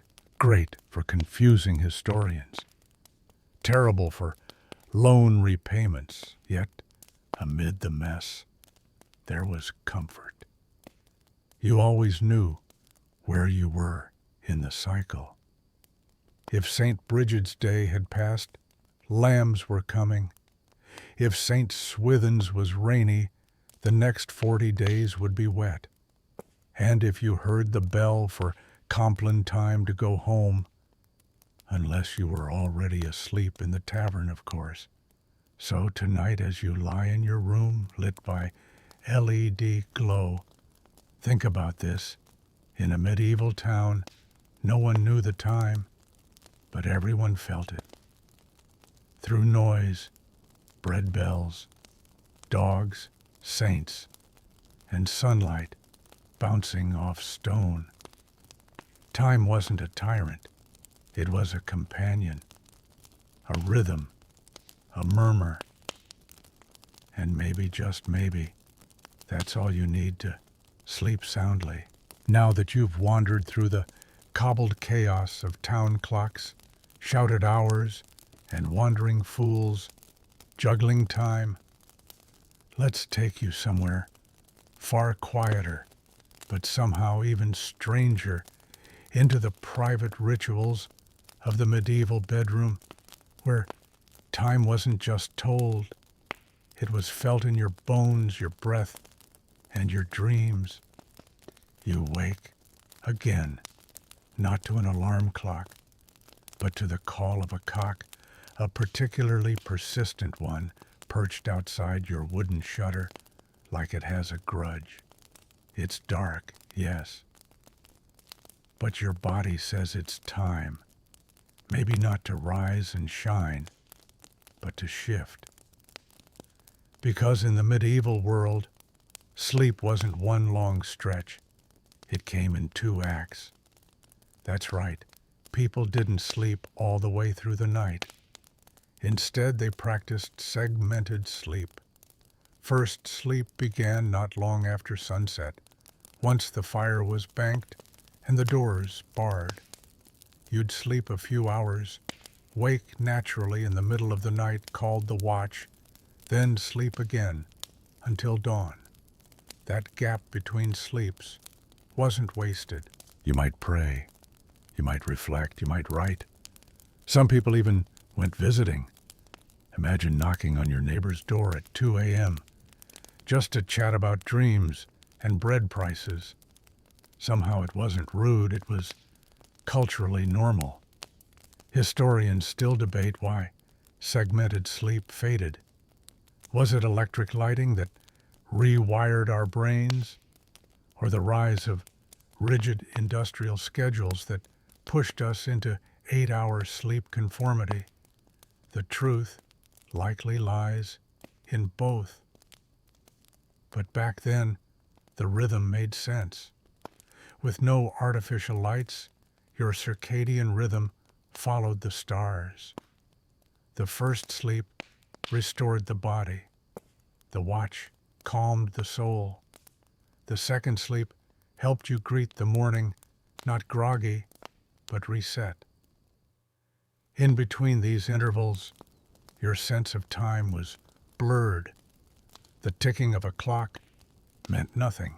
Instead, it was the cooling of the fire, the ache of your hip against straw, the chirp of crickets, or the sound of wolves in the distant woods, reminding you that time outside the walls still belonged to nature. Now, let's talk beds. If you were wealthy, you slept in a massive wooden bed, elevated, curtained, and likely filled with bugs. Anyway, these beds were symbols of time too. They lasted generations. Some even came with built-in carvings, noting the family lineage. Yes, your bed had a family tree. For the rest, it was straw mattresses piled, cloaks maybe a shared haystack. Time didn't flow luxuriously here. It scratched, squeaked, and rustled. You felt every passing moment in the twitch of a flea or the creak of a board.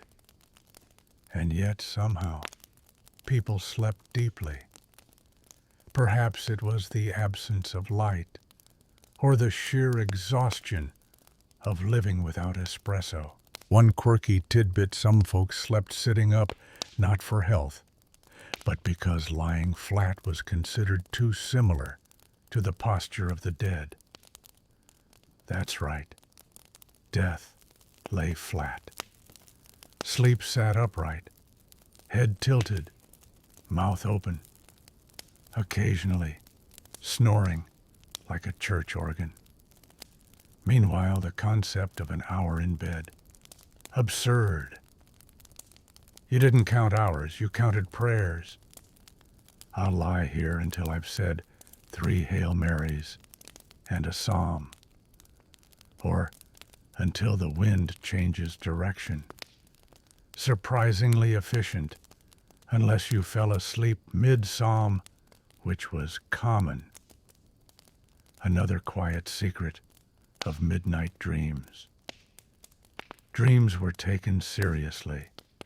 They weren't random. They were messages, warnings, prophecies. Entire books were dedicated to interpreting dreams. Dreamt of fish, that meant success. Dreamt of your teeth falling out, that meant someone would die. Dreamt of a chicken tap dancing on your chest. Well, that's between you and your subconscious. Some even kept dream diaries, whispering their visions to the nearest monk, who'd nod solemnly while possibly doodling in the margins. Time in the dream world was elastic. You could live a whole life in the time it took a log to fall off the hearth. And the air, oh, the air, cold, damp, and heavy. Before central heating nights were something you endured. The hearth was the center of timekeeping, the warm heart of the house. People judged the hour by how far the embers had sunk, and by morning, those embers were a memory. Still, people rose with purpose, maybe not with cheer, but they woke to chores, rhythms, duties. A woman knew she had just enough time to knead and rise the bread before sunrise. A boy knew to carry water by the time the sun touched the tower's 3rd stone. A mother could tell the hour by the way her baby stirred from sleep. No clock, just bodily wisdom. And yet, some families owned a night candle, a thick candle segmented with wax markings.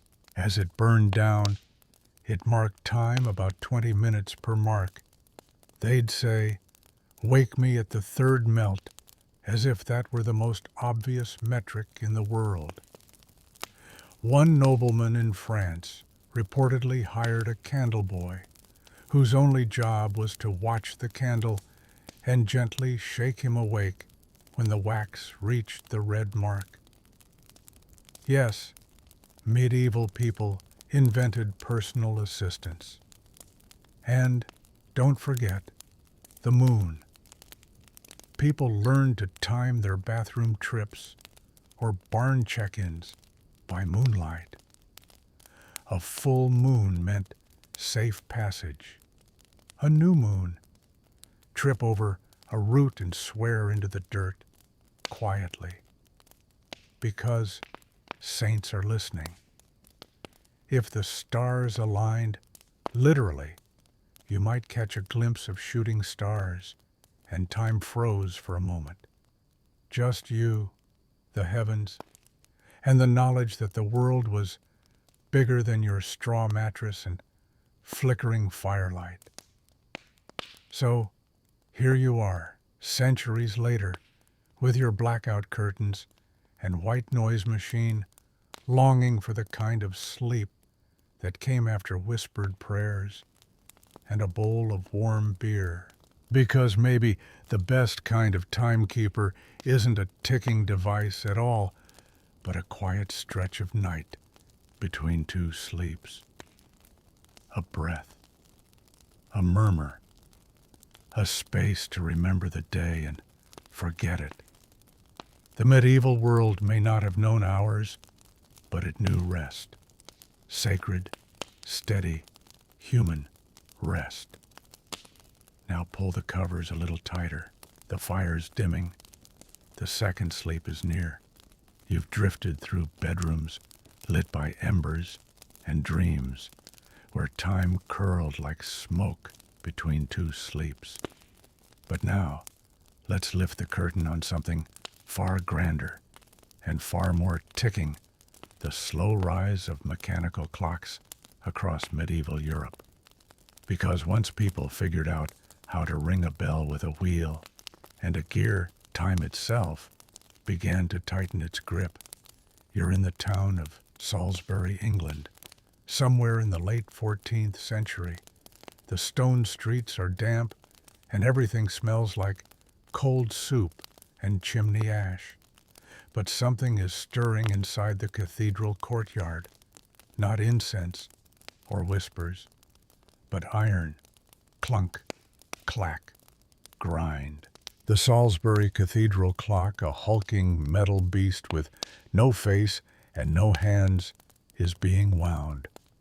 Yes, it's one of the oldest working mechanical clocks in the world, and it looks like someone tried to build a skeleton out of anvils. It doesn't tell the hour visually, it rings it. If you hear 3 clangs, it's the 3rd hour, or maybe the 9th. Honestly, even the monks get confused sometimes. But it doesn't matter. The important thing is this: it's regular. And that changes everything.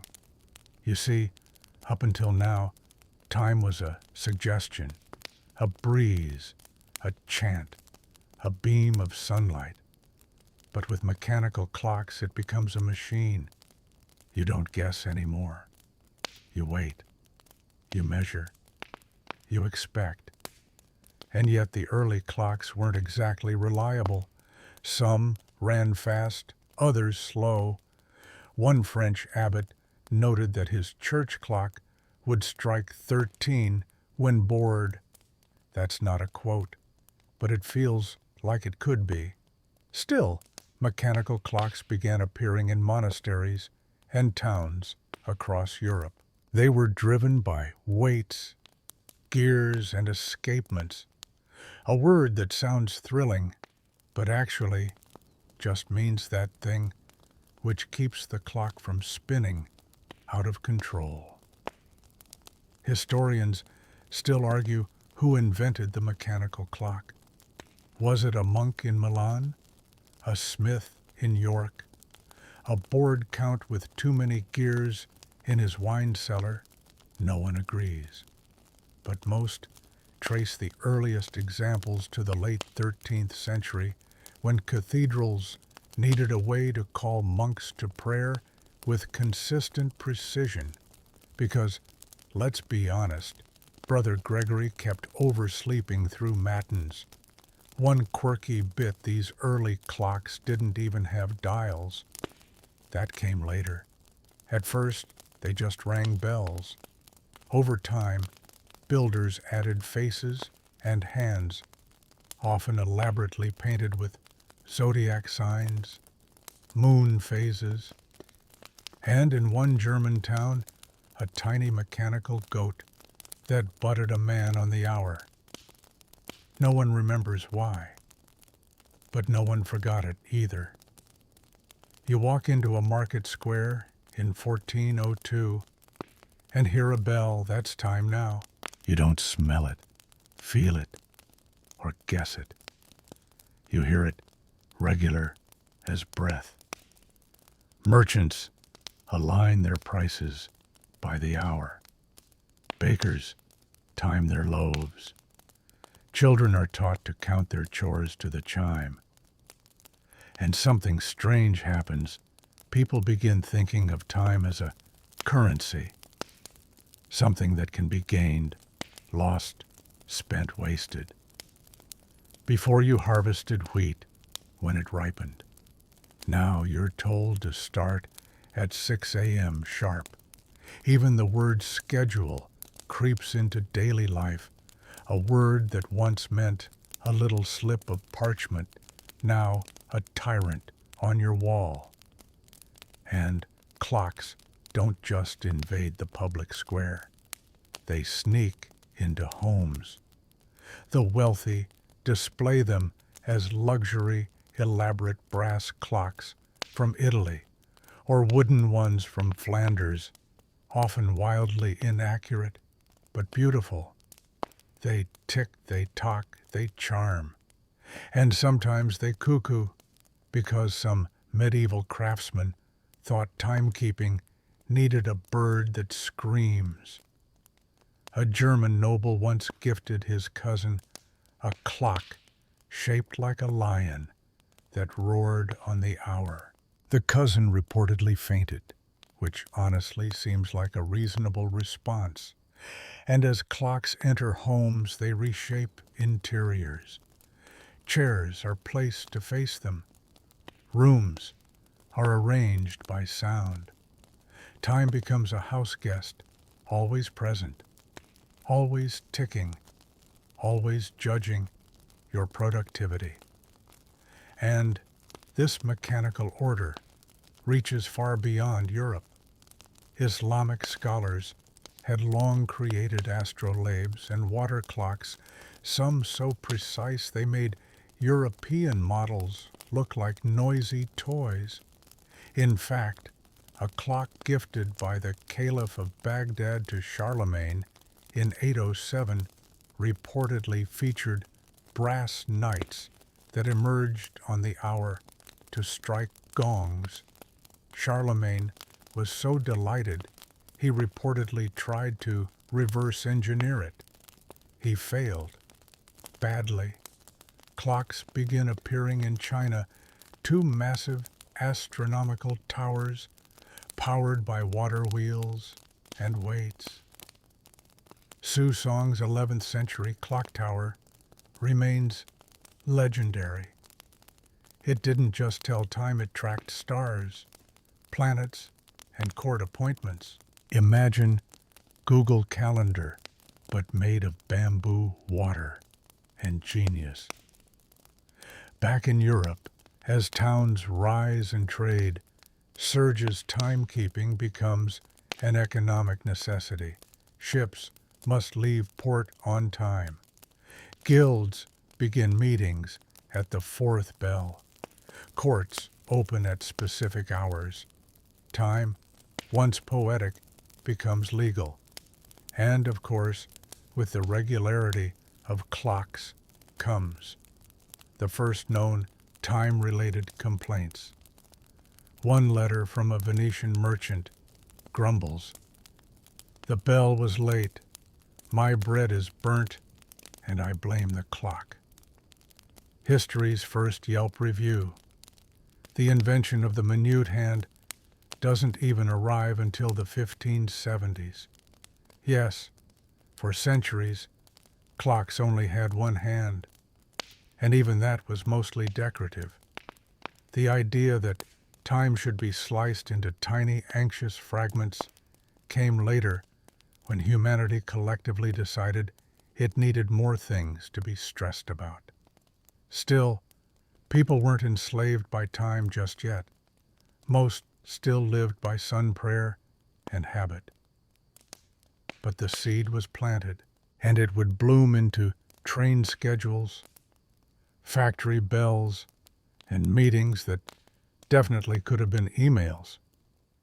So, tonight as you lie beside your phone's softly glowing clock, think back to the clank of iron in a cathedral, to the moment when time first began to tick, not as a whisper or chant, but as a measured machine, and wonder just for a moment whether that clock was built to free us or to start the slow countdown to our obsession.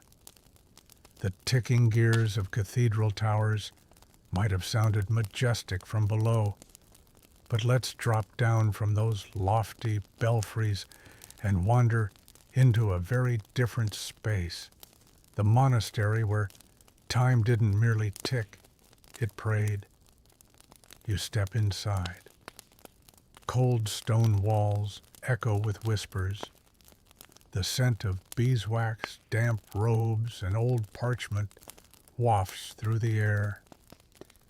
Somewhere in the distance, a bell tolls not to mark lunch or curfew, but to call the faithful to one of the canonical hours, the sacred rhythm of monastic life. In this world, time isn't measured by productivity or commerce. It's shaped by divine obligation. Monks lived by a schedule older than most nations, divided into 8 prayer intervals: matins, lauds, prime, terce, sext, none, vespers, and compline. You don't need to memorize them. The point is, they started before sunrise and stretched into the velvety hours of the night when even owls are too tired to hoot. It begins with matins at 2 or 3 a.m., when you're rudely awoken by the clanging of a bell so loud it could probably raise the saints. You shuffle to the chapel in silence, breath frosting in the cold. The prayer is slow, ancient, repetitive chanting psalms into candlelight, while your stomach remembers what you didn't have for dinner. Then comes lauds just before sunrise. Then prime at 6 a.m., terce at 9, sext at noon, none at 3, vespers at sunset, and compline just before bed. Rinse, pray, repeat. What's wild is that this schedule isn't based on fixed hours, but on the sun, which means the actual time of each prayer changes with the seasons. In winter, you're done with dinner before 5 p.m. In summer, you're still singing vespers when the sheep are already asleep. Monasteries often used sundials and water clocks to track these prayers, and later mechanical bells. But regardless of the method, the result was the same: a life carved into sacred portions, every moment stitched together with ritual. Historians still debate whether this rigorous timekeeping was meant to elevate the soul, or just to stop the monks from getting bored and causing trouble. Maybe both. Some monasteries had over 100 monks. Without structure, things could get medieval very quickly. One fringe practice. In some stricter orders, if you missed a prayer time without permission, you had to kneel outside the chapel during the next service barefoot, holding a candle and reciting a special "Oops, I Sinned" psalm. It was the original version of "I Forgot to Clock In." And here's a quirky gem. Certain monasteries appointed an official called the horologer, literally the time guy. His job was to ring the bells, wind the water clocks, and check the sky. He had no backup. If he overslept, the whole system collapsed. This might explain why horologers were usually older monks. You didn't want some 20-something with dreams of rebellion forgetting to ring terce. The hours of prayer weren't just about words, they shaped everything: when to plant, when to fast, when to sleep. Even meals had to fit between services. You didn't eat when you were hungry. You ate when the rule of St. Benedict allowed it, which might be once, maybe twice a day, and definitely no snack. Sorry, Brother Thomas. The bread closet is off limits until sext. Still within that structure, there was comfort, predictability, peace, the repetition of the Psalms, the slow cadence of chant, the soft rustle of robes. If the modern world leaves you spinning, the monastic schedule would lull you into a meditative loop of devotion digestion. And if you're lucky, a quick nap between none and vespers. And don't be fooled, this wasn't limited to monks. Nuns, too, lived by this rhythm. In fact, many medieval convents ran more efficiently than their male counterparts. Nuns often kept more detailed time books, tracked moon phases, and even developed their own versions of the divine office that accommodated household chores, teaching, and manuscript copying. Some abbesses were legendary timekeepers. Take Hildegard of Bingen, 12th century nun composer, herbalist, and proto-scientist. She managed her abbey like a Swiss watch, long before Switzerland was a thing. Her compositions, by the way, were set to the rhythm of liturgical time, not some abstract musical measure, but the lived pulse of sacred hours. It's hard to overstate how important these cycles were. In an age without smartphones or calendars, they gave shape to otherwise formless days. The hours weren't just measured, they were embodied. You knew it was none, not because the clock said 3 p.m., but because your knees ached from kneeling. The light slanted through the west window, and your chant partner had started humming slightly off-key again. As mechanical clocks crept into monasteries, some resisted. Too worldly, they said, but over time, even the holiest walls couldn't keep out the tick of technology. Eventually, bell towers were automated. The horologer retired. A lever replaced a monk with a hammer. And with automation came loss. Time no longer required attention. You didn't have to watch the sun feel the air shift or listen for the silent flutter of candles burning low. Time just happened. Still, for centuries, the monastic rhythm anchored European time. Even merchants and travelers adjusted their days by local abbey bells. And if you're wondering whether this shaped the modern workday, you're absolutely right. The structure of morning duties, midday break, and evening rest. It all echoes the divine office.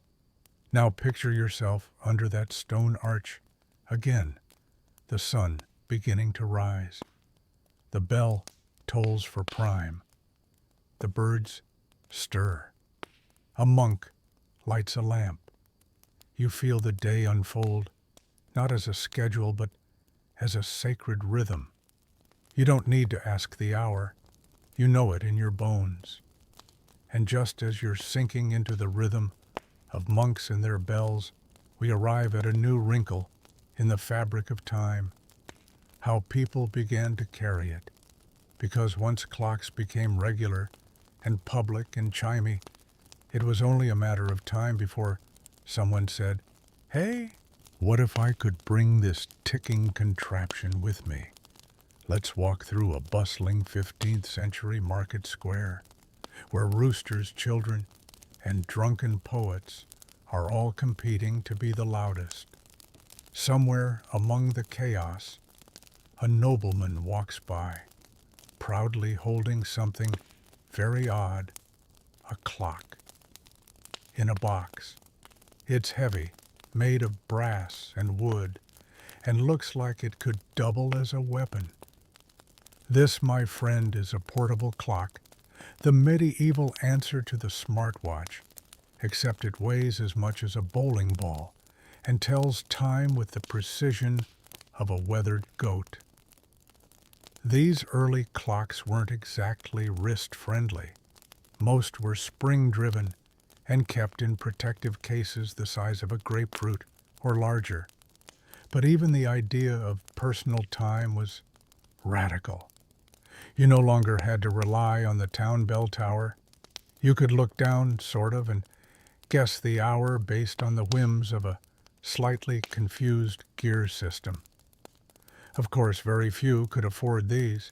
Owning a portable timepiece was like owning a pet dragon, expensive, impressive, and mostly for show.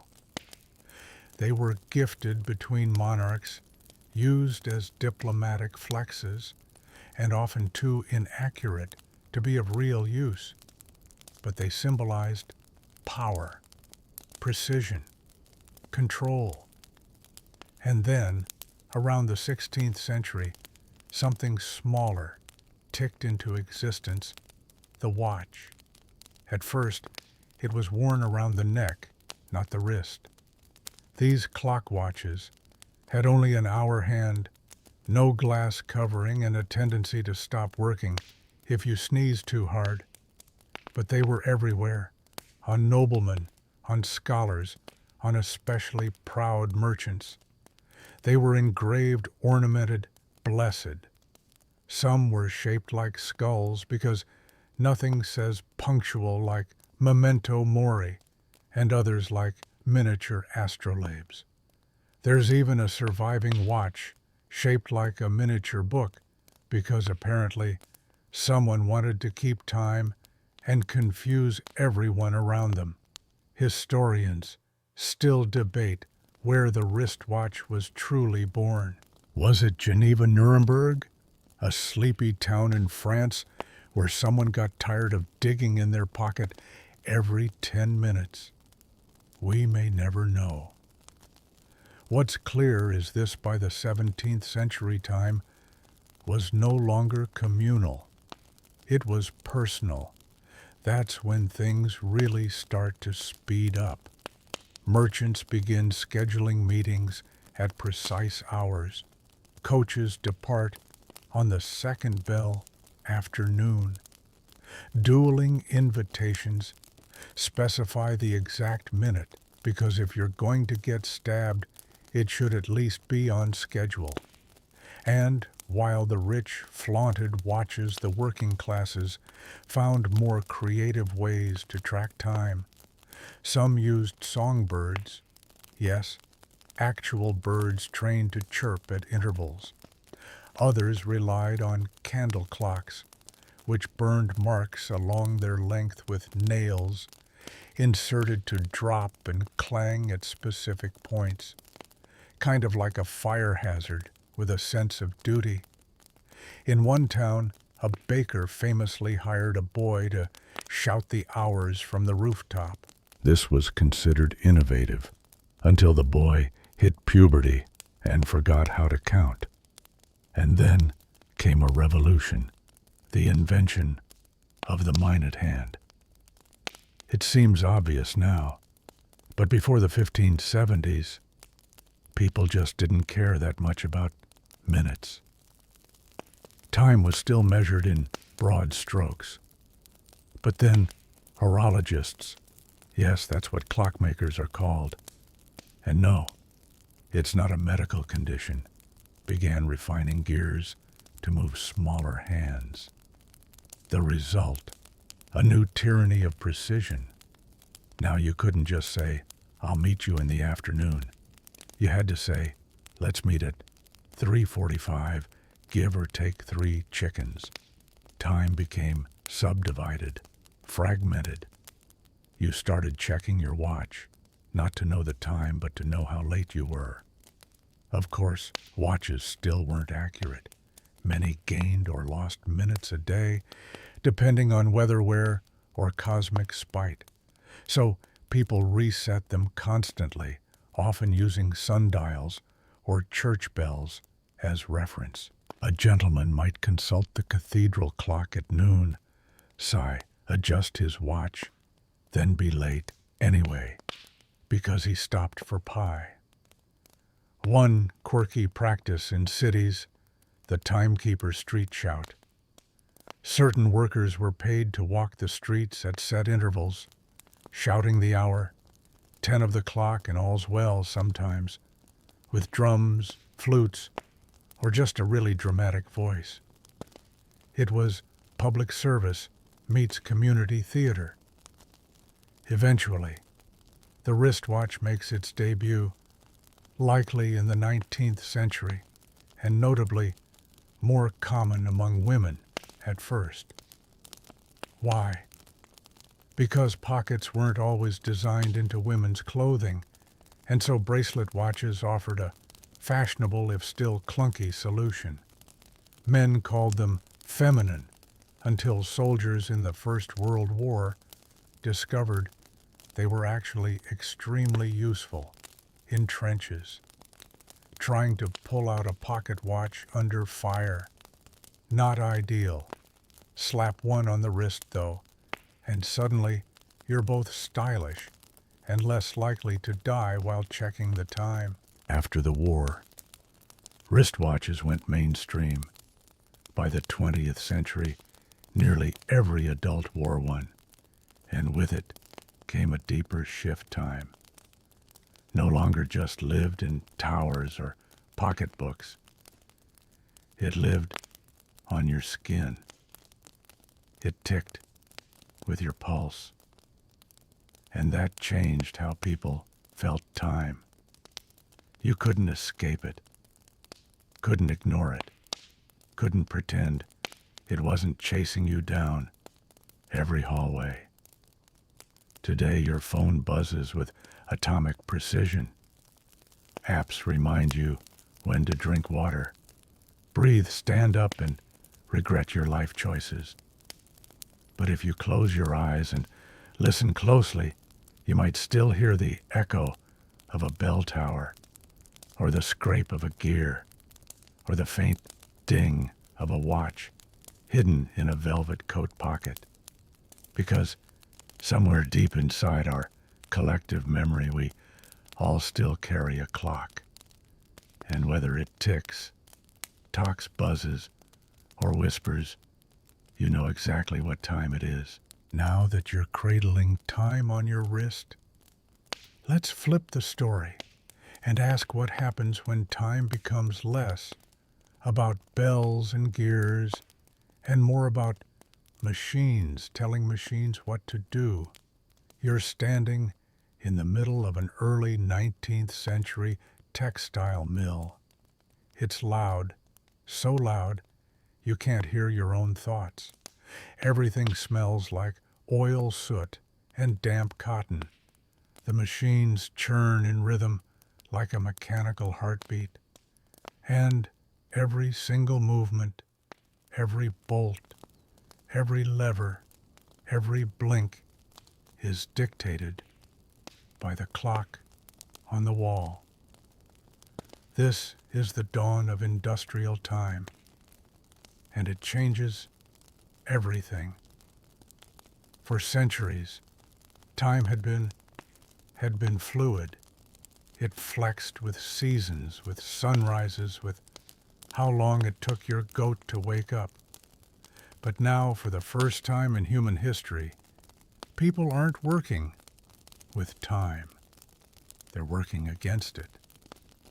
Factory owners began dividing the day into shifts, morning, midday, evening, and they needed a system to enforce punctuality, to track efficiency, to count how long it took to make 100 bolts of wool or punch 10,000 holes. And so was born the cruelest of inventions, the time card. Your job was no longer tied to the rhythm of your body or the turn of the earth. It was tied to the clock-in machine by the door. Late again, It clunks at you, better luck next time. Historians still debate whether the Industrial Revolution was humanity's great leap or its biggest burnout. What's not debated is that it accelerated how we think about time. It made it quantifiable, monetizable, something to be optimized. And as workers struggled to adjust, the city had to change too. Train stations posted standardized timetables so commuters wouldn't miss their connections. Schools rang bells at exact intervals. Banks closed to the minute. And for the first time, everyone in a city might be looking at the same time, tracked by municipal clocks, regulated with terrifying consistency. But here's where it gets weird and a little funny. Before national standards, every town kept its own time. Noon was when the sun was directly overhead. Simple enough until trains entered the picture. You might board in town A, where noon is 12:04 in town B, 12:11 in town C, and 12:22 in town D. Travelers missed trains constantly. Merchants argued. Letters arrived before they were sent. It was chaos. And so, in 1884, the world sat down and created time zones. Like literal adults, they drew lines across maps and agreed this chunk of the world would follow the same tick. Greenwich, England, got to be 0. Not because it was the most central, but because the British had the biggest navy and didn't like being told no. And just like that local sun time was over. Now time came from a global agreement, enforced by ticking machines, telegraphs, and eventually satellites, which leads to the next strange twist. We didn't stop there. Once we standardized time, we started measuring everything. Work hours, sleep cycles, heartbeats per minute, productivity. If you could measure it, you could improve it, or so we told ourselves. This obsession gave birth to scientific management, or what one factory owner proudly called the science of squeezing the most out of a man before he collapses. Charming. Engineers use stopwatches to time every motion of workers, how long it took to turn a screw flip, a switch, wipe, a brow. Movements were cataloged, judged, and optimized. If you took too long to sip water or blink, you were slowing down the machine. Time wasn't just money. Time was morality. Quirky fact. In 1913, a man named Frederick Winslow Taylor proudly told Congress that the ideal worker should take one shovel load every 21 seconds. He measured it, charted it, and called it progress. Workers called it a nervous breakdown. Eventually, backlash came. Labor movements demanded shorter hours, fair breaks, days off. The 8-hour workday was born, not because people suddenly became less obsessed with time, but because the workers insisted they couldn't survive without a few hours where clocks didn't rule them. And even that wasn't the end. By the 20th century, corporations tracked not just time worked, but time lost. Think about that for a second. They didn't just measure what you did, they measured what you could have done, but didn't. Late to a meeting, that's lost productivity. Paused too long between phone calls, lost momentum. Ate your sandwich too slowly, lost ROI.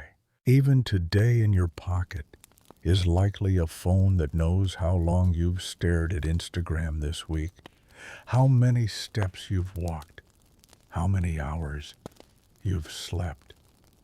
And if it's under 7, it gently shames you with a notification like, "Try winding down earlier. Thanks, phone." But here's the countercurrent. As technology speeds up, a quiet resistance emerges, a movement toward slow time. People take digital detoxes. They throw away wristwatches. They plant gardens and wait for tomatoes to ripen. They bake sourdough and watch the starter bubble like a tiny rebellion. Time once imposed is being reclaimed. And interestingly, this isn't new. Even in the heart of industrial England, some communities ignored the clock entirely. They used the cottage industry model, where families worked at their own pace, producing textiles or tools based on daylight and mood, not metrics. In one town, workers refused to adopt factory time until the foreman agreed to provide beer and pie at every shift bell. Negotiation, after all, is timeless. And today some companies are revisiting that spirit. Flexible hours, remote work, results over attendance, even 4-day work weeks. The clock still ticks, but perhaps at last we're learning to tick with it, not under it. As you stand in the glow of a modern office screen light flickering across your face, remember that your ancestors once told time by shadows, sand, and bells. They prayed it, feared it, carried it, tracked it, tricked it. And yet somehow time always slipped through their fingers, just like it does yours.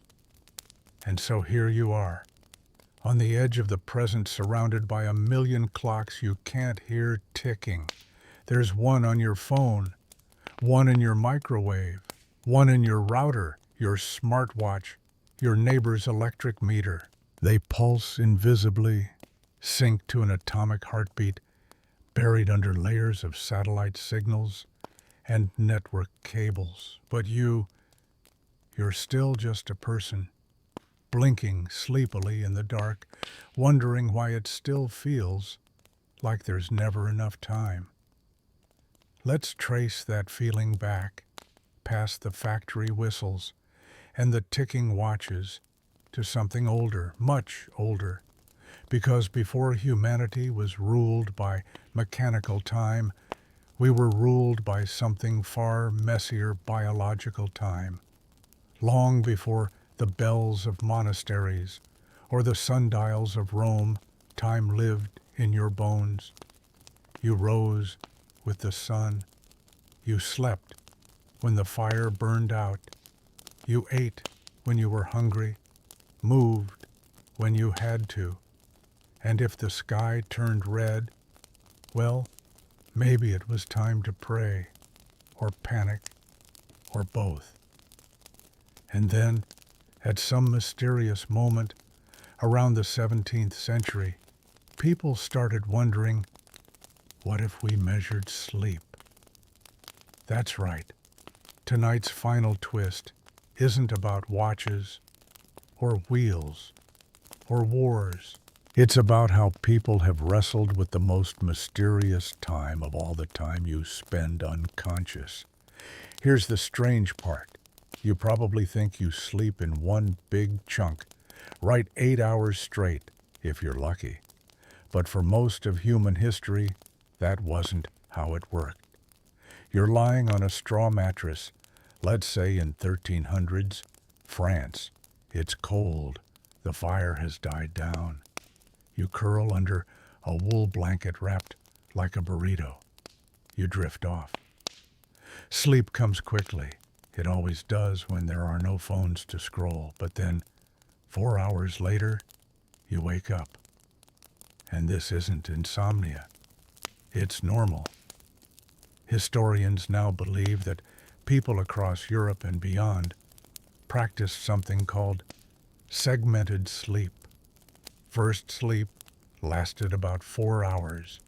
Then came an hour or two of quiet wakefulness, known in many old texts as the watch, and then second sleep until dawn. During that quiet hour, you might pray, think right, visit neighbors. Yes, really. Or according to some cheeky manuscripts, enjoy conjugal comforts. Why did we abandon this natural rhythm? Historians still argue. Some say it was the invention of artificial light candles, first, then gas lamps, and eventually the unholy brightness of electric bulbs. Others point to industrial schedules which demanded workers rise at consistent times, regardless of how rested they were. Either way, segmented sleep faded, and with it, a kind of gentler, looser relationship to night. Fast forward to now, and insomnia is a global epidemic. Sleep apps, sleep meds, sleep podcasts, sleep retreats. We chase sleep like it's hiding from us. But maybe, just maybe, it's not missing. Maybe we're just looking for it at the wrong time. In the 1800s, people even wrote about dreams as a kind of time travel.